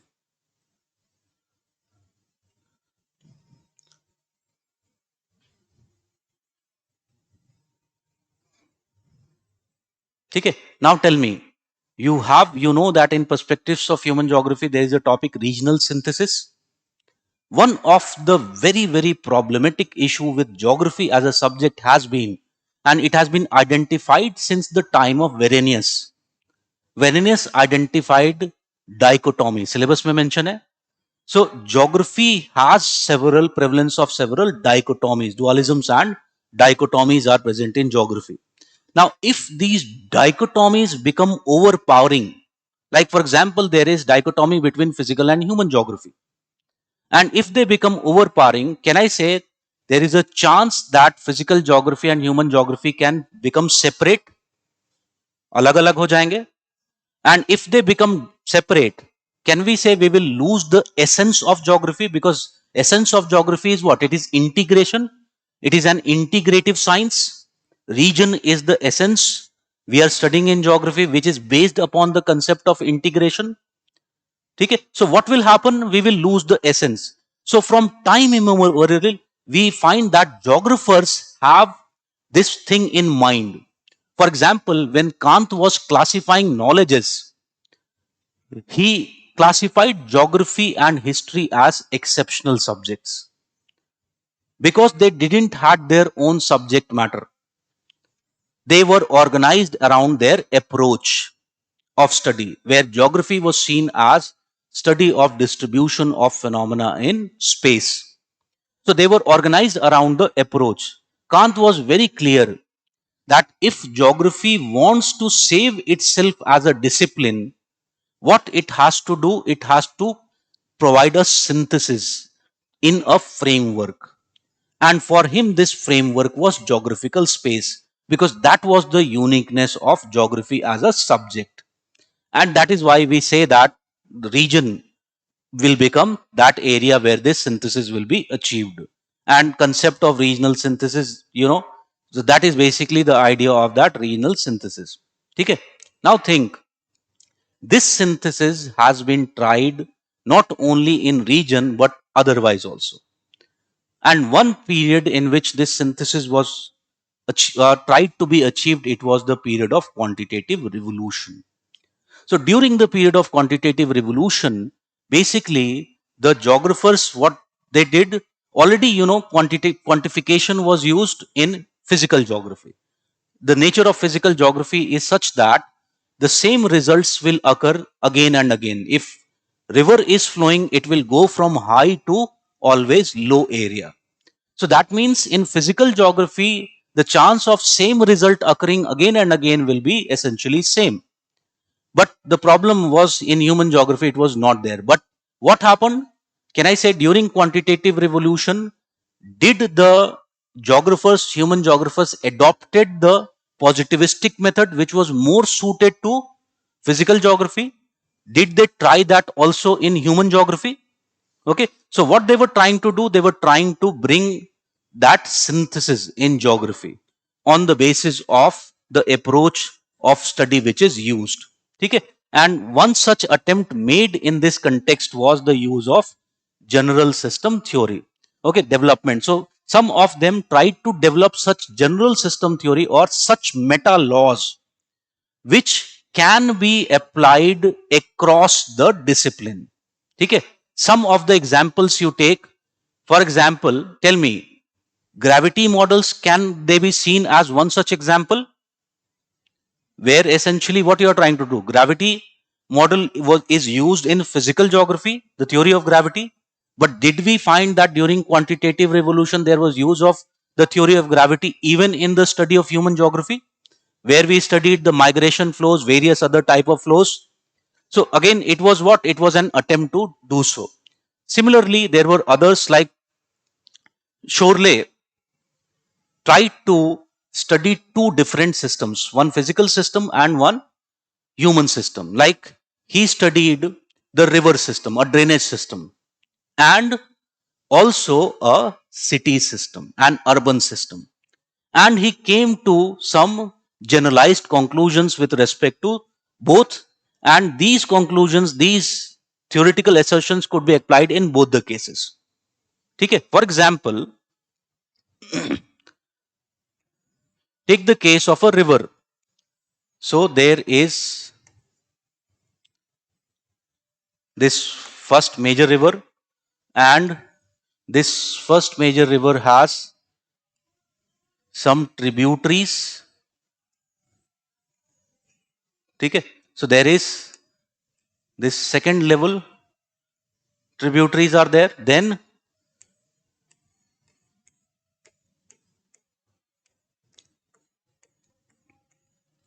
this third level rivers are tributaries of this second one. Okay? So this is referred to as the channel order in geomorphology. So there is a channel ordering. Now, if I compare it with central places, So do we find a similar kind of thing happening in the central places? There is a bigger central place. Below it, there are 6 smaller level central places. ठीक है? 6 smaller level central places. Even if you go further, each of these will have their own 6 further smaller level central places. ठीक है? Now, can I deduce some common assertions from both of them? For example, if we talk about the ordering, so can we say there is inverse relationship between channel order or order and their numbers?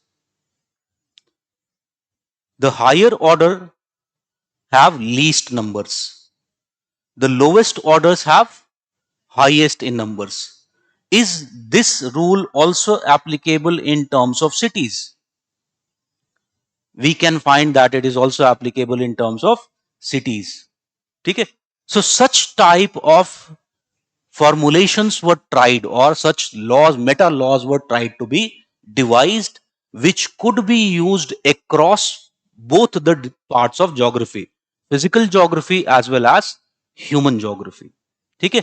And what was the basic idea behind this? The basic idea was to attempt a synthesis of geography, where it could be shown that both physical and human geography have similar character. ठीक है? So this attempt in geography is essentially referred to as the development of general system theory. ठीक है? So this will be the part I will be writing, and then I will write a small criticism. It was a short note. ये सारी चीजें लिखोगे. There is also material I have given for that. So there is a criticism you can write, or criticism mainly basically यही होगा कि physical geography and human geography have different character. And when you are doing so, you will be neglecting many of the aspects of human geography which cannot be quantified, which are normative in nature. And again, in a way, you are doing what you are using the hard system. So वहां पर जो criticism था, same thing यहाँ पर आ जाएगा. So that is the general system theory, because it is given in some of the books. अलग से दिया होता है general system theory क्या है. So might be a question can be asked. Then question number 5 पर आते हैं. Write an explanatory note on geographical systems. I'll give you 2 minutes.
Okay, so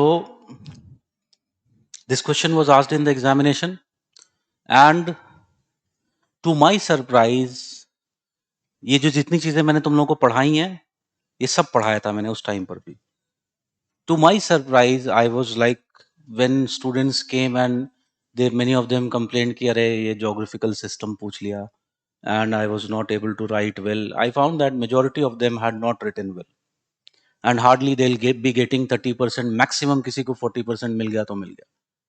But it was something which you could have achieved 5, 6, even more marks. इतनी सारी चीजें if you have studied, why you'll not be able to achieve that? So suppose if I am writing this question, write a short note on, or write a explanatory note on geographical systems. अब इसमें एक दो चीजें मैं बताता हूं. अगर suppose करो कि इसमें मैंने दोनों एक्सप्लेनेटरी कर दिया था, but suppose there is a difference. अगर सपोज करो लिखा होता अ शॉर्ट नोट, ठीक है, अगर वहां पर एक्सप्लेनेटरी के बजाय शॉर्ट नोट होता, तो थोड़ा सा टेक्सचर डिफरेंट हो जाता है, in the context that it is a very open ended question. ठीक है, it is a very open ended question. तुमसे कुछ नहीं पूछा है कि एक्सप्लेन करना है, क्रिटिसाइज करना है. Secondary keyword has not been given, only they have given you a primary keyword like an essay. So when you are writing an essay, what you do, you write as many aspects of the related topic as much you can. So if it was a short note, the focus will be on writing as many number of points as much I can. When there is a secondary keyword attached, explanatory note, that means you can reduce a little bit of number of points and add more explanation, because there is very clearly a secondary keyword. ठीक है, तो ये ध्यान में रखना था. So geographical systems, again यहाँ पर an immature way of writing would be, first you will talk about what is a system, and then you will talk about a geographical system. Better है कि दोनों को combine कर दो, and you can start like an introduction and say that, like any other system,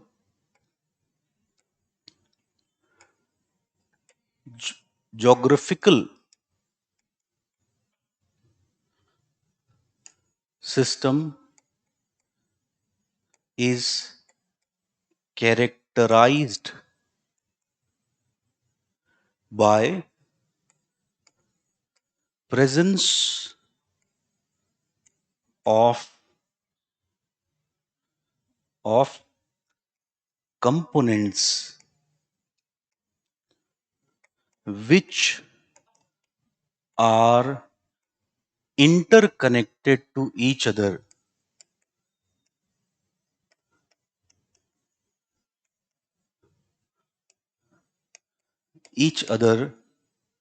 through operating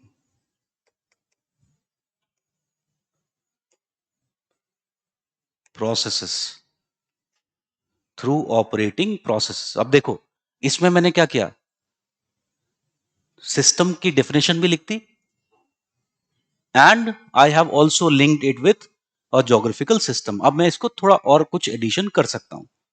ठीक है, so it can और can not have clearly identified और क्लियरली डेलिनिएटेड बाउंड्रीज. ठीक है, so that is one important aspect of a geographical system. इसको इस तरह से लिख सकते हैं, since it is a natural system,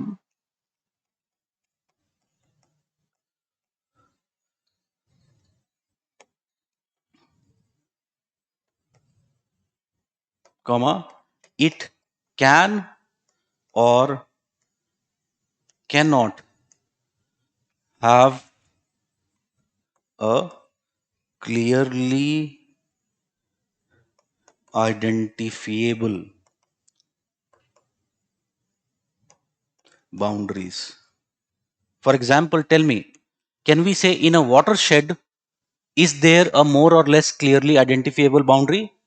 because we can identify the water divide, and on the basis of there is a identifiable boundary. But there are geographical systems where identification of boundary becomes very difficult. Okay? Whatever be the type of geographical system, there will always be one common element in any geographical system, and this common element will be the element of space. Okay? So that should be my next statement. Whatever be the type of geographical system, there will always be a common element. And what is that common element? That is the element of space.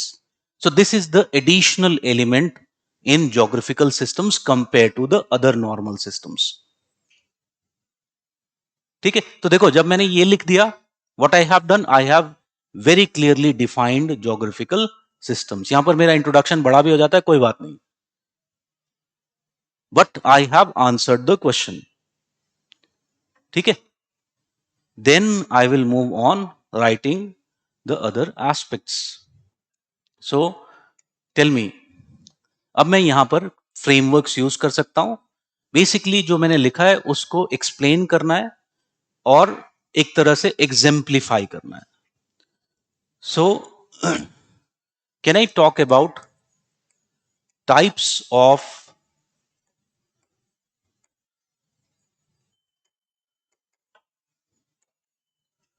Geographical systems. Types of geographical systems की बात कर सकते हैं. ठीक है, अब इसमें भी हम बेसिक क्लासिफिकेशन बना सकते हैं. And one type of geographical systems are, can we say, more physical systems, and second type where there is human systems. So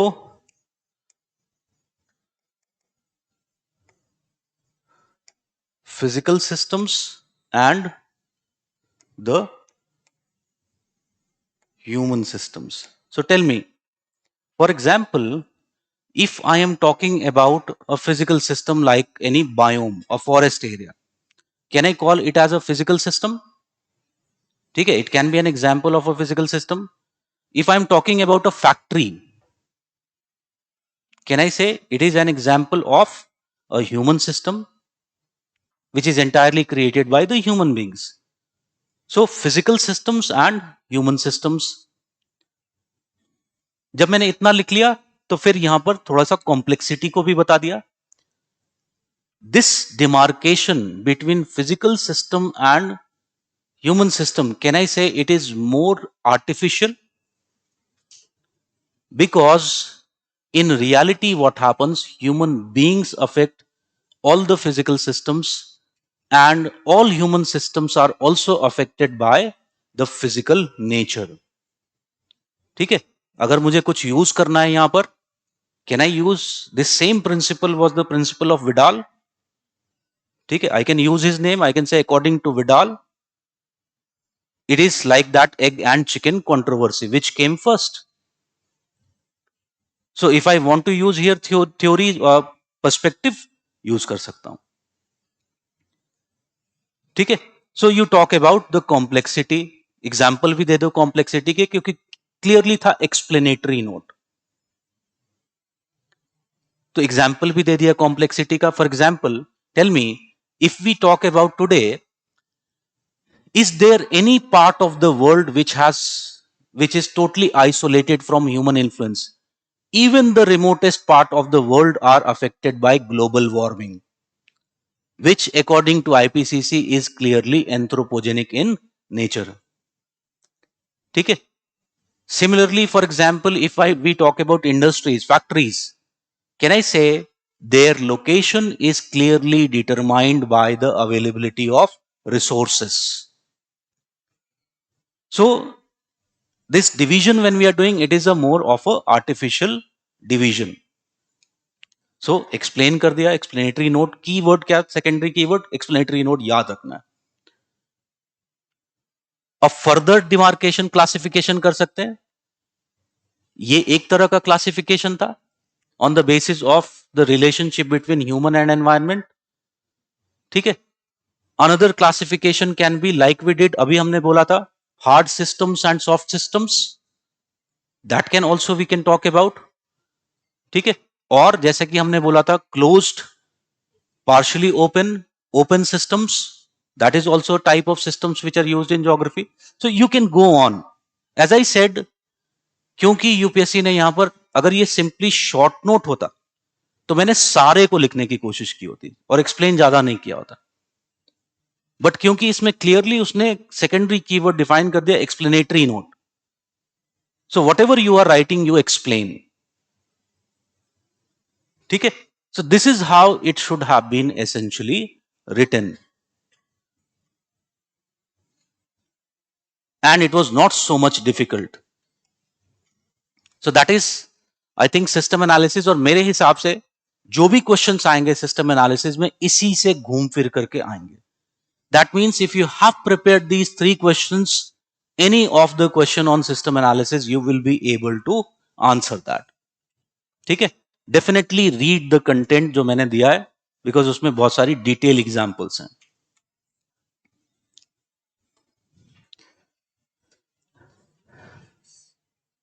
माल्थूजियन theory of population, I am expecting, because देखो हर साल क्या हो रहा है कि models they are asking, and one question on models is always about their application, their contemporary utility पर question आ रहा है. ठीक है, वन कैटेगरी ऑफ मॉडल्स जिसपे अभी तक क्वेश्चन नहीं पूछा गया है कंटेम्पररी यूटिलिटी को लेकर के, that is the population models. If you look into the previous year questions में पॉपुलेशन मॉडल्स पे कंटेम्पररी यूटिलिटी पे क्वेश्चन नहीं पूछा गया. ठीक है, this means in future they can ask you contemporary utility of Malthus, they can ask you the contemporary utility of even Marx, application of demographic transition theory. ठीक है, so this is something which we can be prepared and we can do that. So question number 6 पर आते हैं, critically examine the applicability of Malthusian theory of population in contemporary times.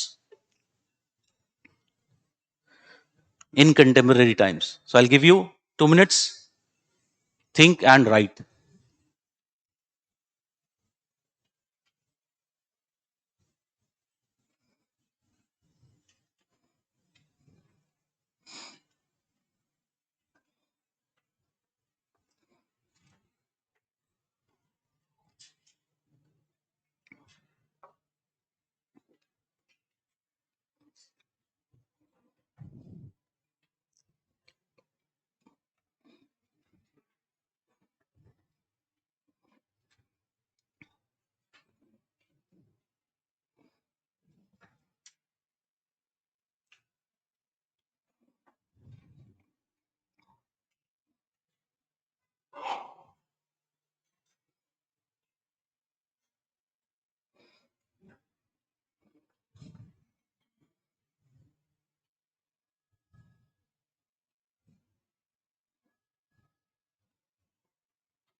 Okay, so if we talk about critically examine the applicability of Malthusian theory of population in contemporary times,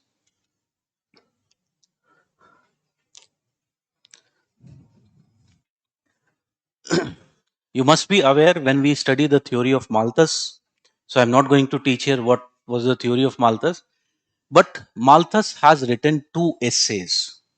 Okay, First essay is the main theory which we generally study, where he talks about the relationship that exists between subsistence and the subsistence growth and the population growth, where he famously talks about his arithmetic and geometric progressions.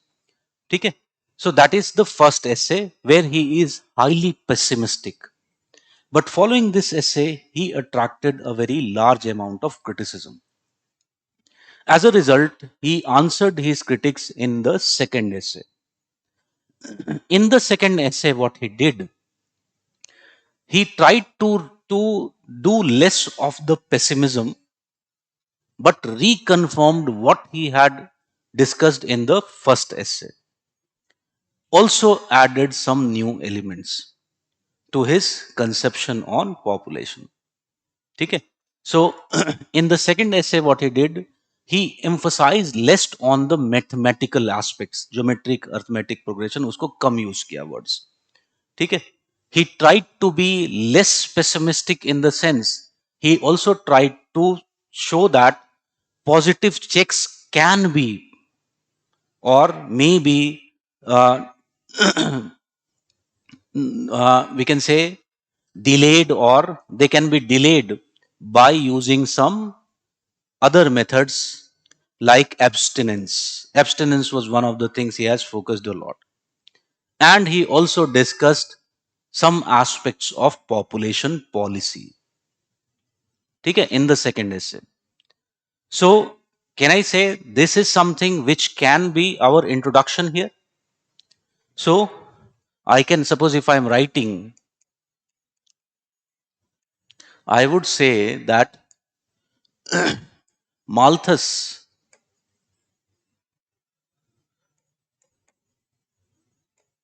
through his two essays on population, developed his population theory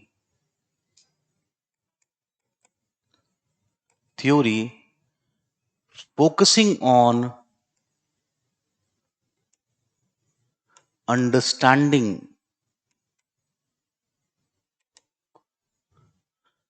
of demographic processes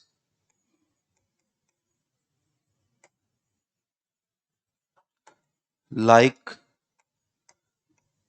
over demographic processes like overpopulation and how to avoid them,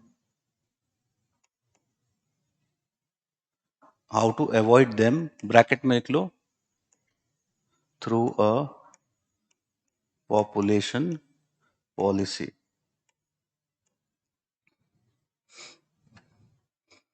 ठीक है? So an introduction to the point, सीधी बात कर रहे हैं हमने दो. मैंने बोला जैसे introduction, always introduction has a role to play, that it paves the way for writing of the main body. ठीक है? सो यहां पर मैंने दो चीजें आइडेंटिफाई कर ली हैं, demographic processes and population policy. ठीक है? So I will see that applicability will also be where in these two aspects. So when you are writing, introduction में ही लिख सकते हो या फिर main body में भी लिख सकते हो. You can say that Malthusian theory is used even in यहाँ पर हमेशा देखो, जब भी you are writing your answers, always use some conjunctions जो सेंटेंसेस को क्या करते हैं, जोड़ते हैं आगे और पीछे के सेंटेंसेस को. Okay, so use such kind of words like अभी मैंने लिखा माल्थुजियन थ्योरी, तो अब it looks like it is separate from the previous statement. Suppose I would have added here this Malthusian theory. केवल एक word this. What it did it added connection with the previous statement? Yes, it did. ठीक है? So this Malthusian theory is used even in contemporary times to understand and predict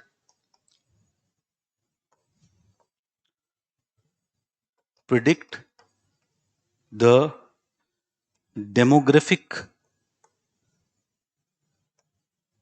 changes and also to advocate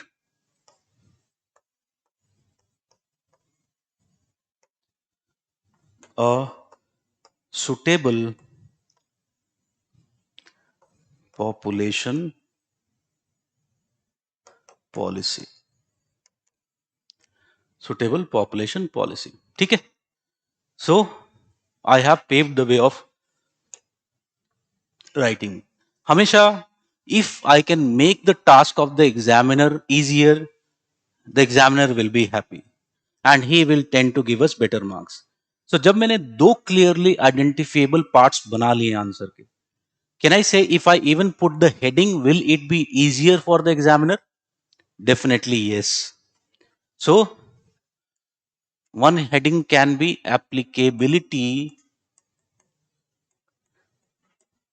in understanding the contemporary.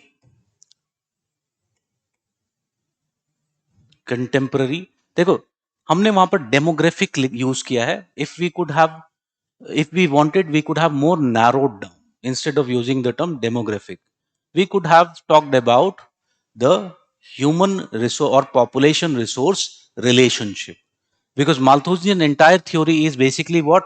It dwells upon the population resource relationship. So I can उस वहां पर जहां पर demography use किया है, I can use population resource relationship as a term. So applicability in understanding the contemporary population resource relationship. ठीक है?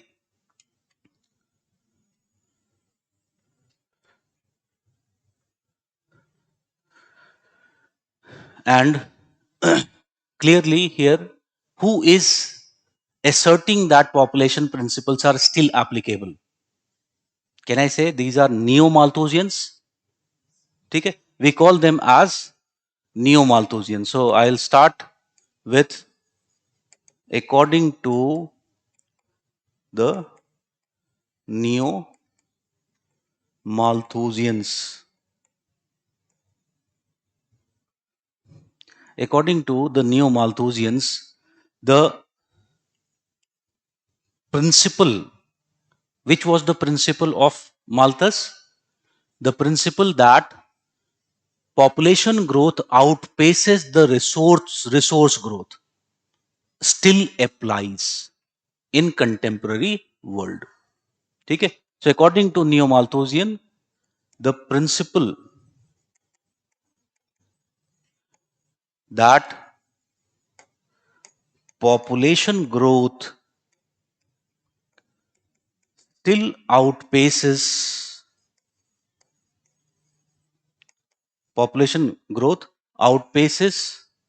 the resource growth is still applicable. Still applicable and manifested in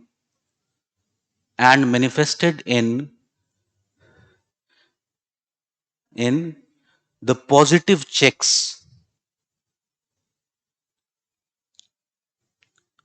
visible through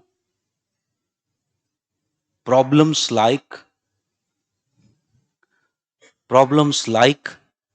you can write so many problems like environmental problems, wars, conflicts,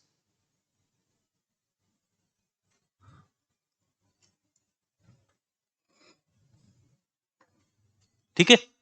so generally I have talked about. अब क्या करने हैं मुझे यहां पर examples देने which prove that the Malthusian principle is applicable.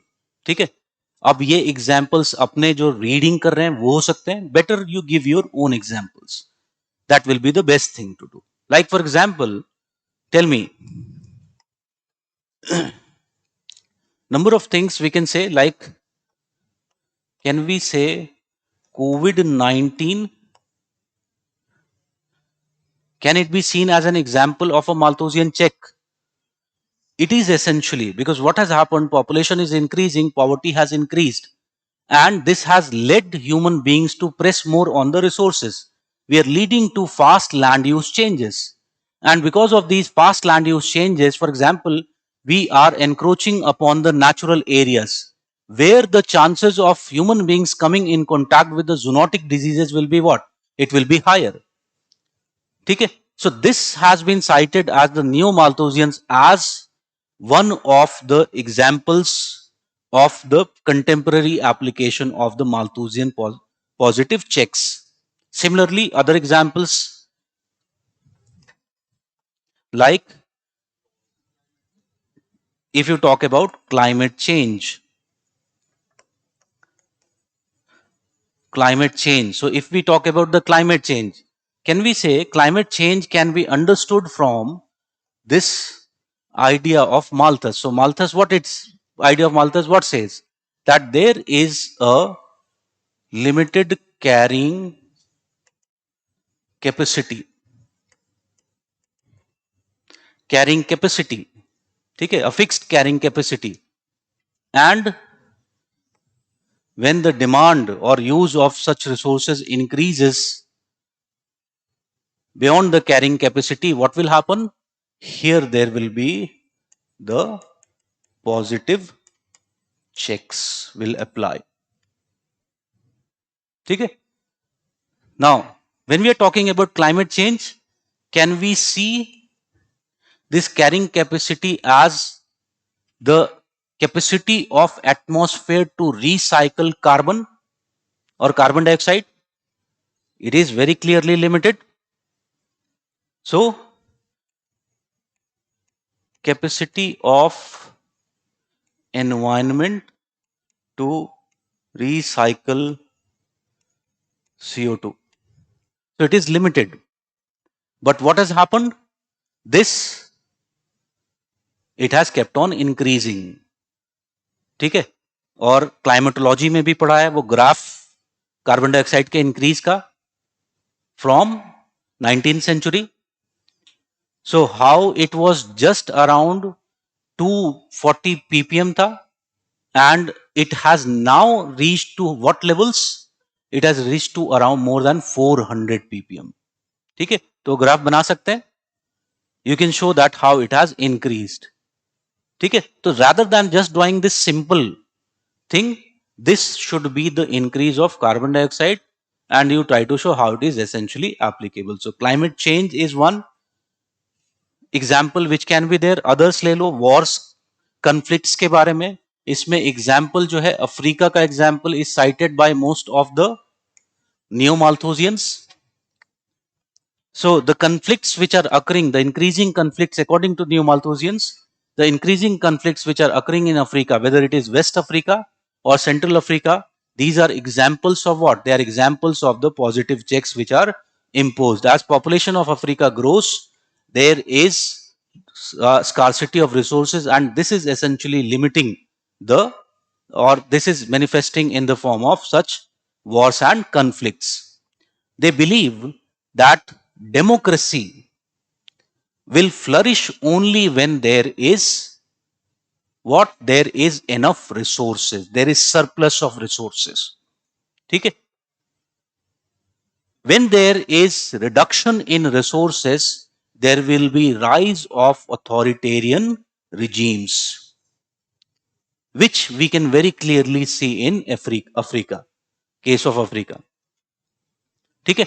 So again, some examples हो गए to prove that how it is applicable. A diverse set of examples ले लिया, and we have talked about this. But because we have to, our question was clearly critically examine. ठीक है, so we have to write a critique of this. Always remember, बाद में भी बताऊंगा population geography में, when we are talking about population resource relationship, there are three views, and these three views are: one is the Malthusian view, there is the Marxian view, and there is the third, which we call it as technocentric view.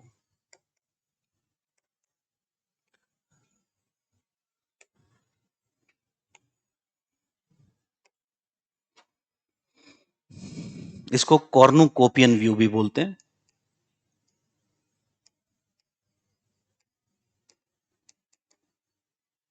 कॉर्नुकोपियंस। ठीक है, सो हमने इसको लिख दिया। Very clearly what we have to do, we have to write the criticism which would be given by the technocentric and the Marxian. ठीक है, so very clearly what will be, we'll start with technocentric. Tell me, can we say that in these assertions which are being done by the neo-Malthusians, there are several shortcomings? ठीक है, and for example, one very clear shortcoming is, take the example of Africa. Can we say Malthusian theory is applicable for overpopulation? But Africa is which type of continent? It is an underpopulated continent. Essentially, it is an underpopulated continent. Underpopulation में भी वही problems, वही miseries दिखाई पड़ती हैं. Underpopulation में देखेंगे, there are two type of underpopulation cases. One is like the Siberian case. The other one, if you talk about, is the least developed countries case.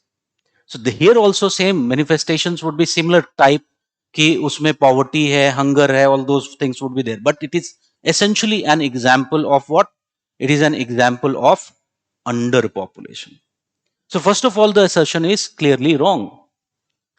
Now, other things, can we say that the examples which we were citing, like take the example of climate change. Can we say the problem of climate change, the idea that is today, it is more related with the use of technology that was related with the burning of fossil fuels, rather than it being more about overpopulation? In fact, our efforts today to deal with the problem of climate change are, can we say, they are more technocentric in nature? They are clearly very much technocentric in nature. ठीक है, so again we can talk about this. Climate change में बाद में देखेंगे, बहुत सारी चीजें बताई गई हैं कि even today they have, like scientist have become ridiculous.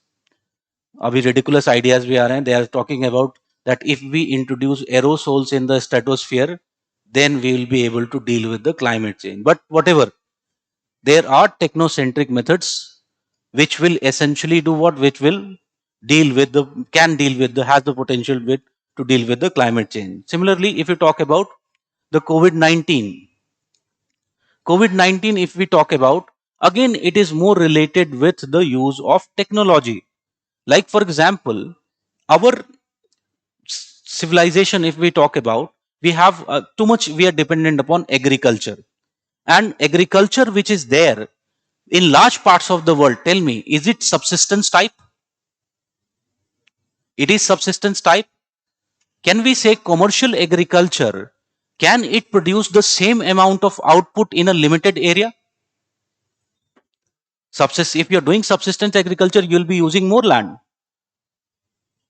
Okay?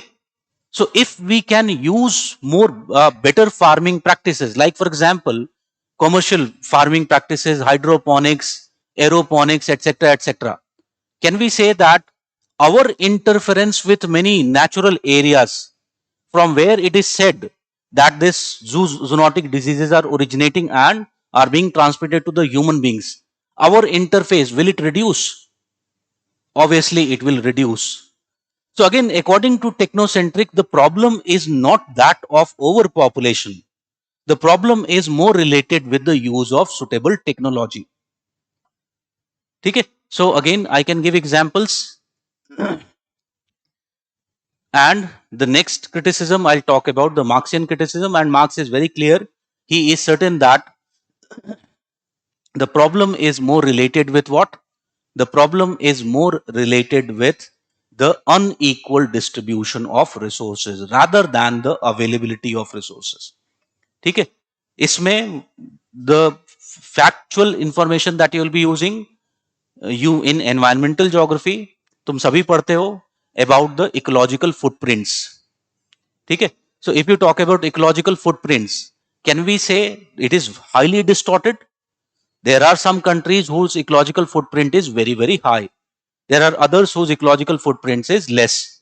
Or you can use the data of carbon emissions, ठीक है, which very clearly shows that how some people, some countries, they are using more than their fair share of the available resources.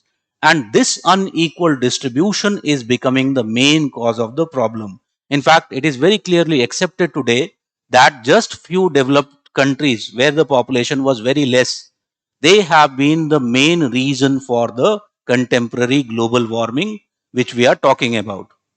ठीक है? On the other hand, the impact is falling on which countries? For example, take the case of Madagascar, the first country to be having such kind of climate induced drought, famine. ठीक है? So very, very clearly, if you talk about the unequal distribution of resource is the problem. So once I have written this, I will finally conclude and say that no doubt Malthusian ideas on population resource, they are what? They provide a way of looking at this relationship, but they are incomplete. How they are incomplete? Because there are other factors of consumption which he neglects and the factor of technology. And these should be incorporated to completely understand the population resource relationship. ठीक है? तो ये first part हो गया. Then I will come to the second part, population policy.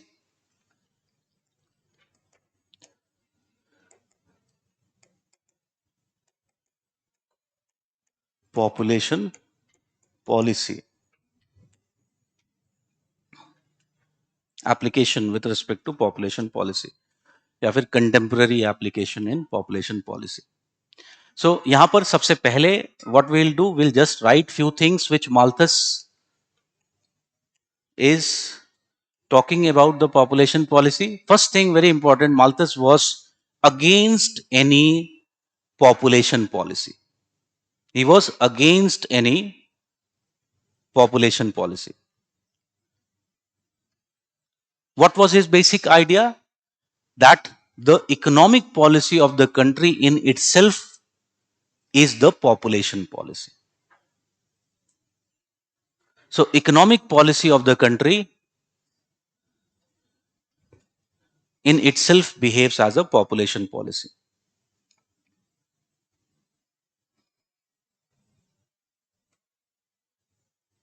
ठीक है? He was of the firm view that market-based economic policy has inbuilt market-based economic policy has inbuilt mechanisms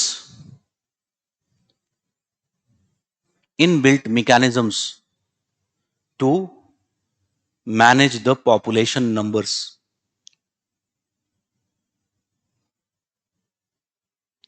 So these mechanisms were in the form of two things, incentives and disincentives. They are in the form of incentives and disincentives. For example, if you talk about the incentives,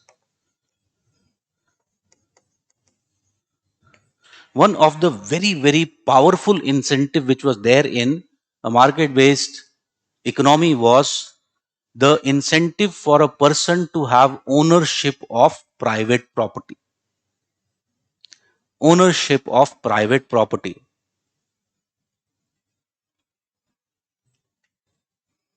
ठीक है? So for example, if you work hard, can I say that you can earn a lot?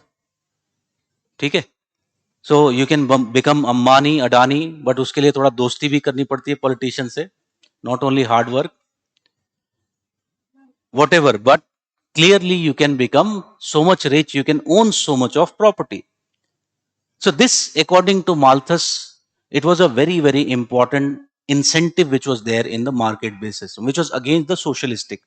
In socialism, what happens? You cannot own property. There are several disincentives also.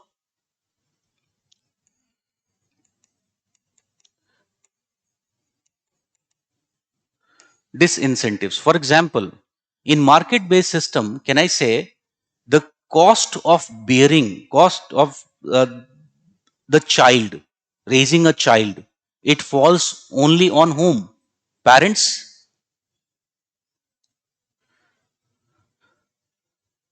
The cost of raising a child falls solely on the parents. The burden, it falls solely on the parents. And thus, he was very clear. He was against any welfare policies. Because according to him, welfare policies do what? They distort this mechanism.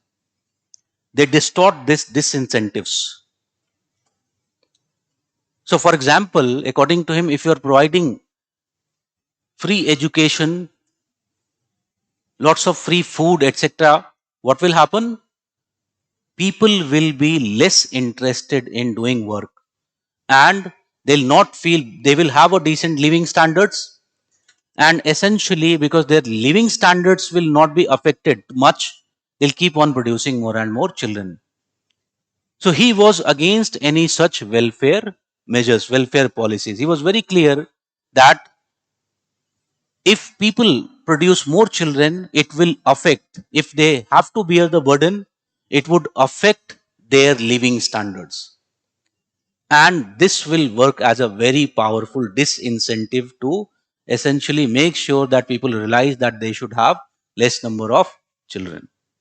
So this was the basic idea of population policy of Malthus. Now, tell me, can we say, do we find world over these principles have been applied at least partially? Yes or no? World over, we see that market based economy has spread. There is spread of market based economy. For example, take India.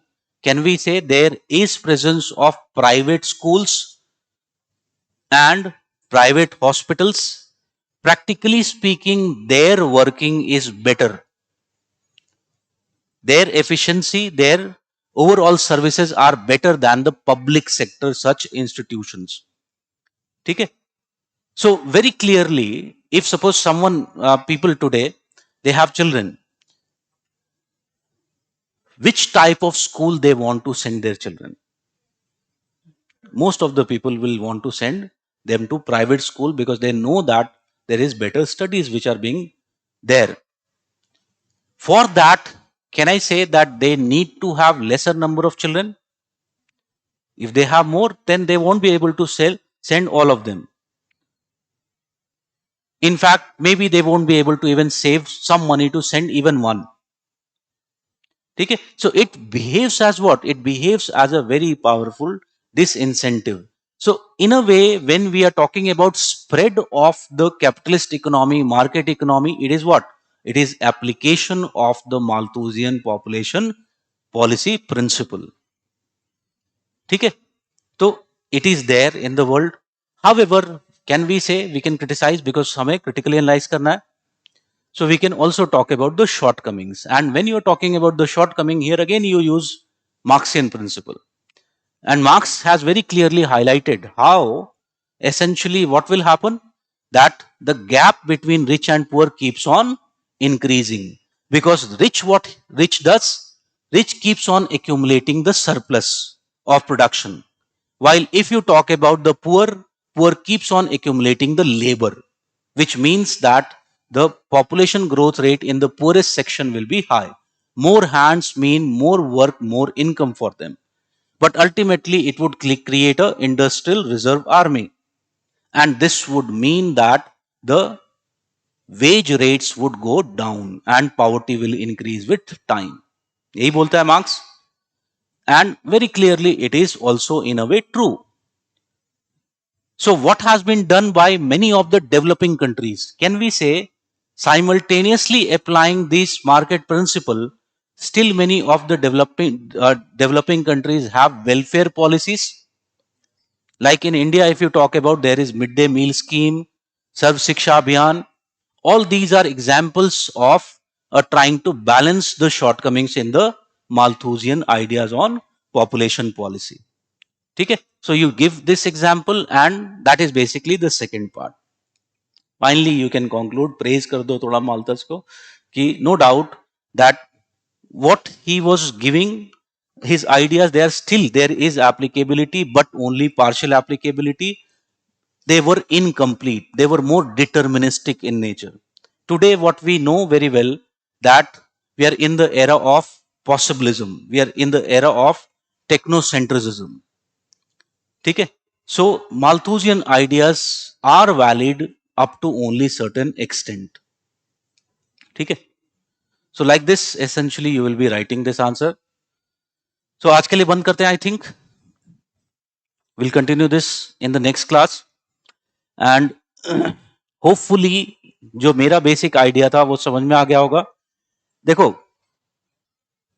there is good content in geography, but because you did your classes somewhere else, or even books are not talking the things in this much systematic manner. Books में बहुत information होता है, but बहुत scattered होता है. ठीक है, हमें क्या करना है कि हमें एक ऐसा कंटेंट चाहिए जो बिल्कुल सिस्टमैटिक हो, जो मेरे दिमाग में फिट हो जाए.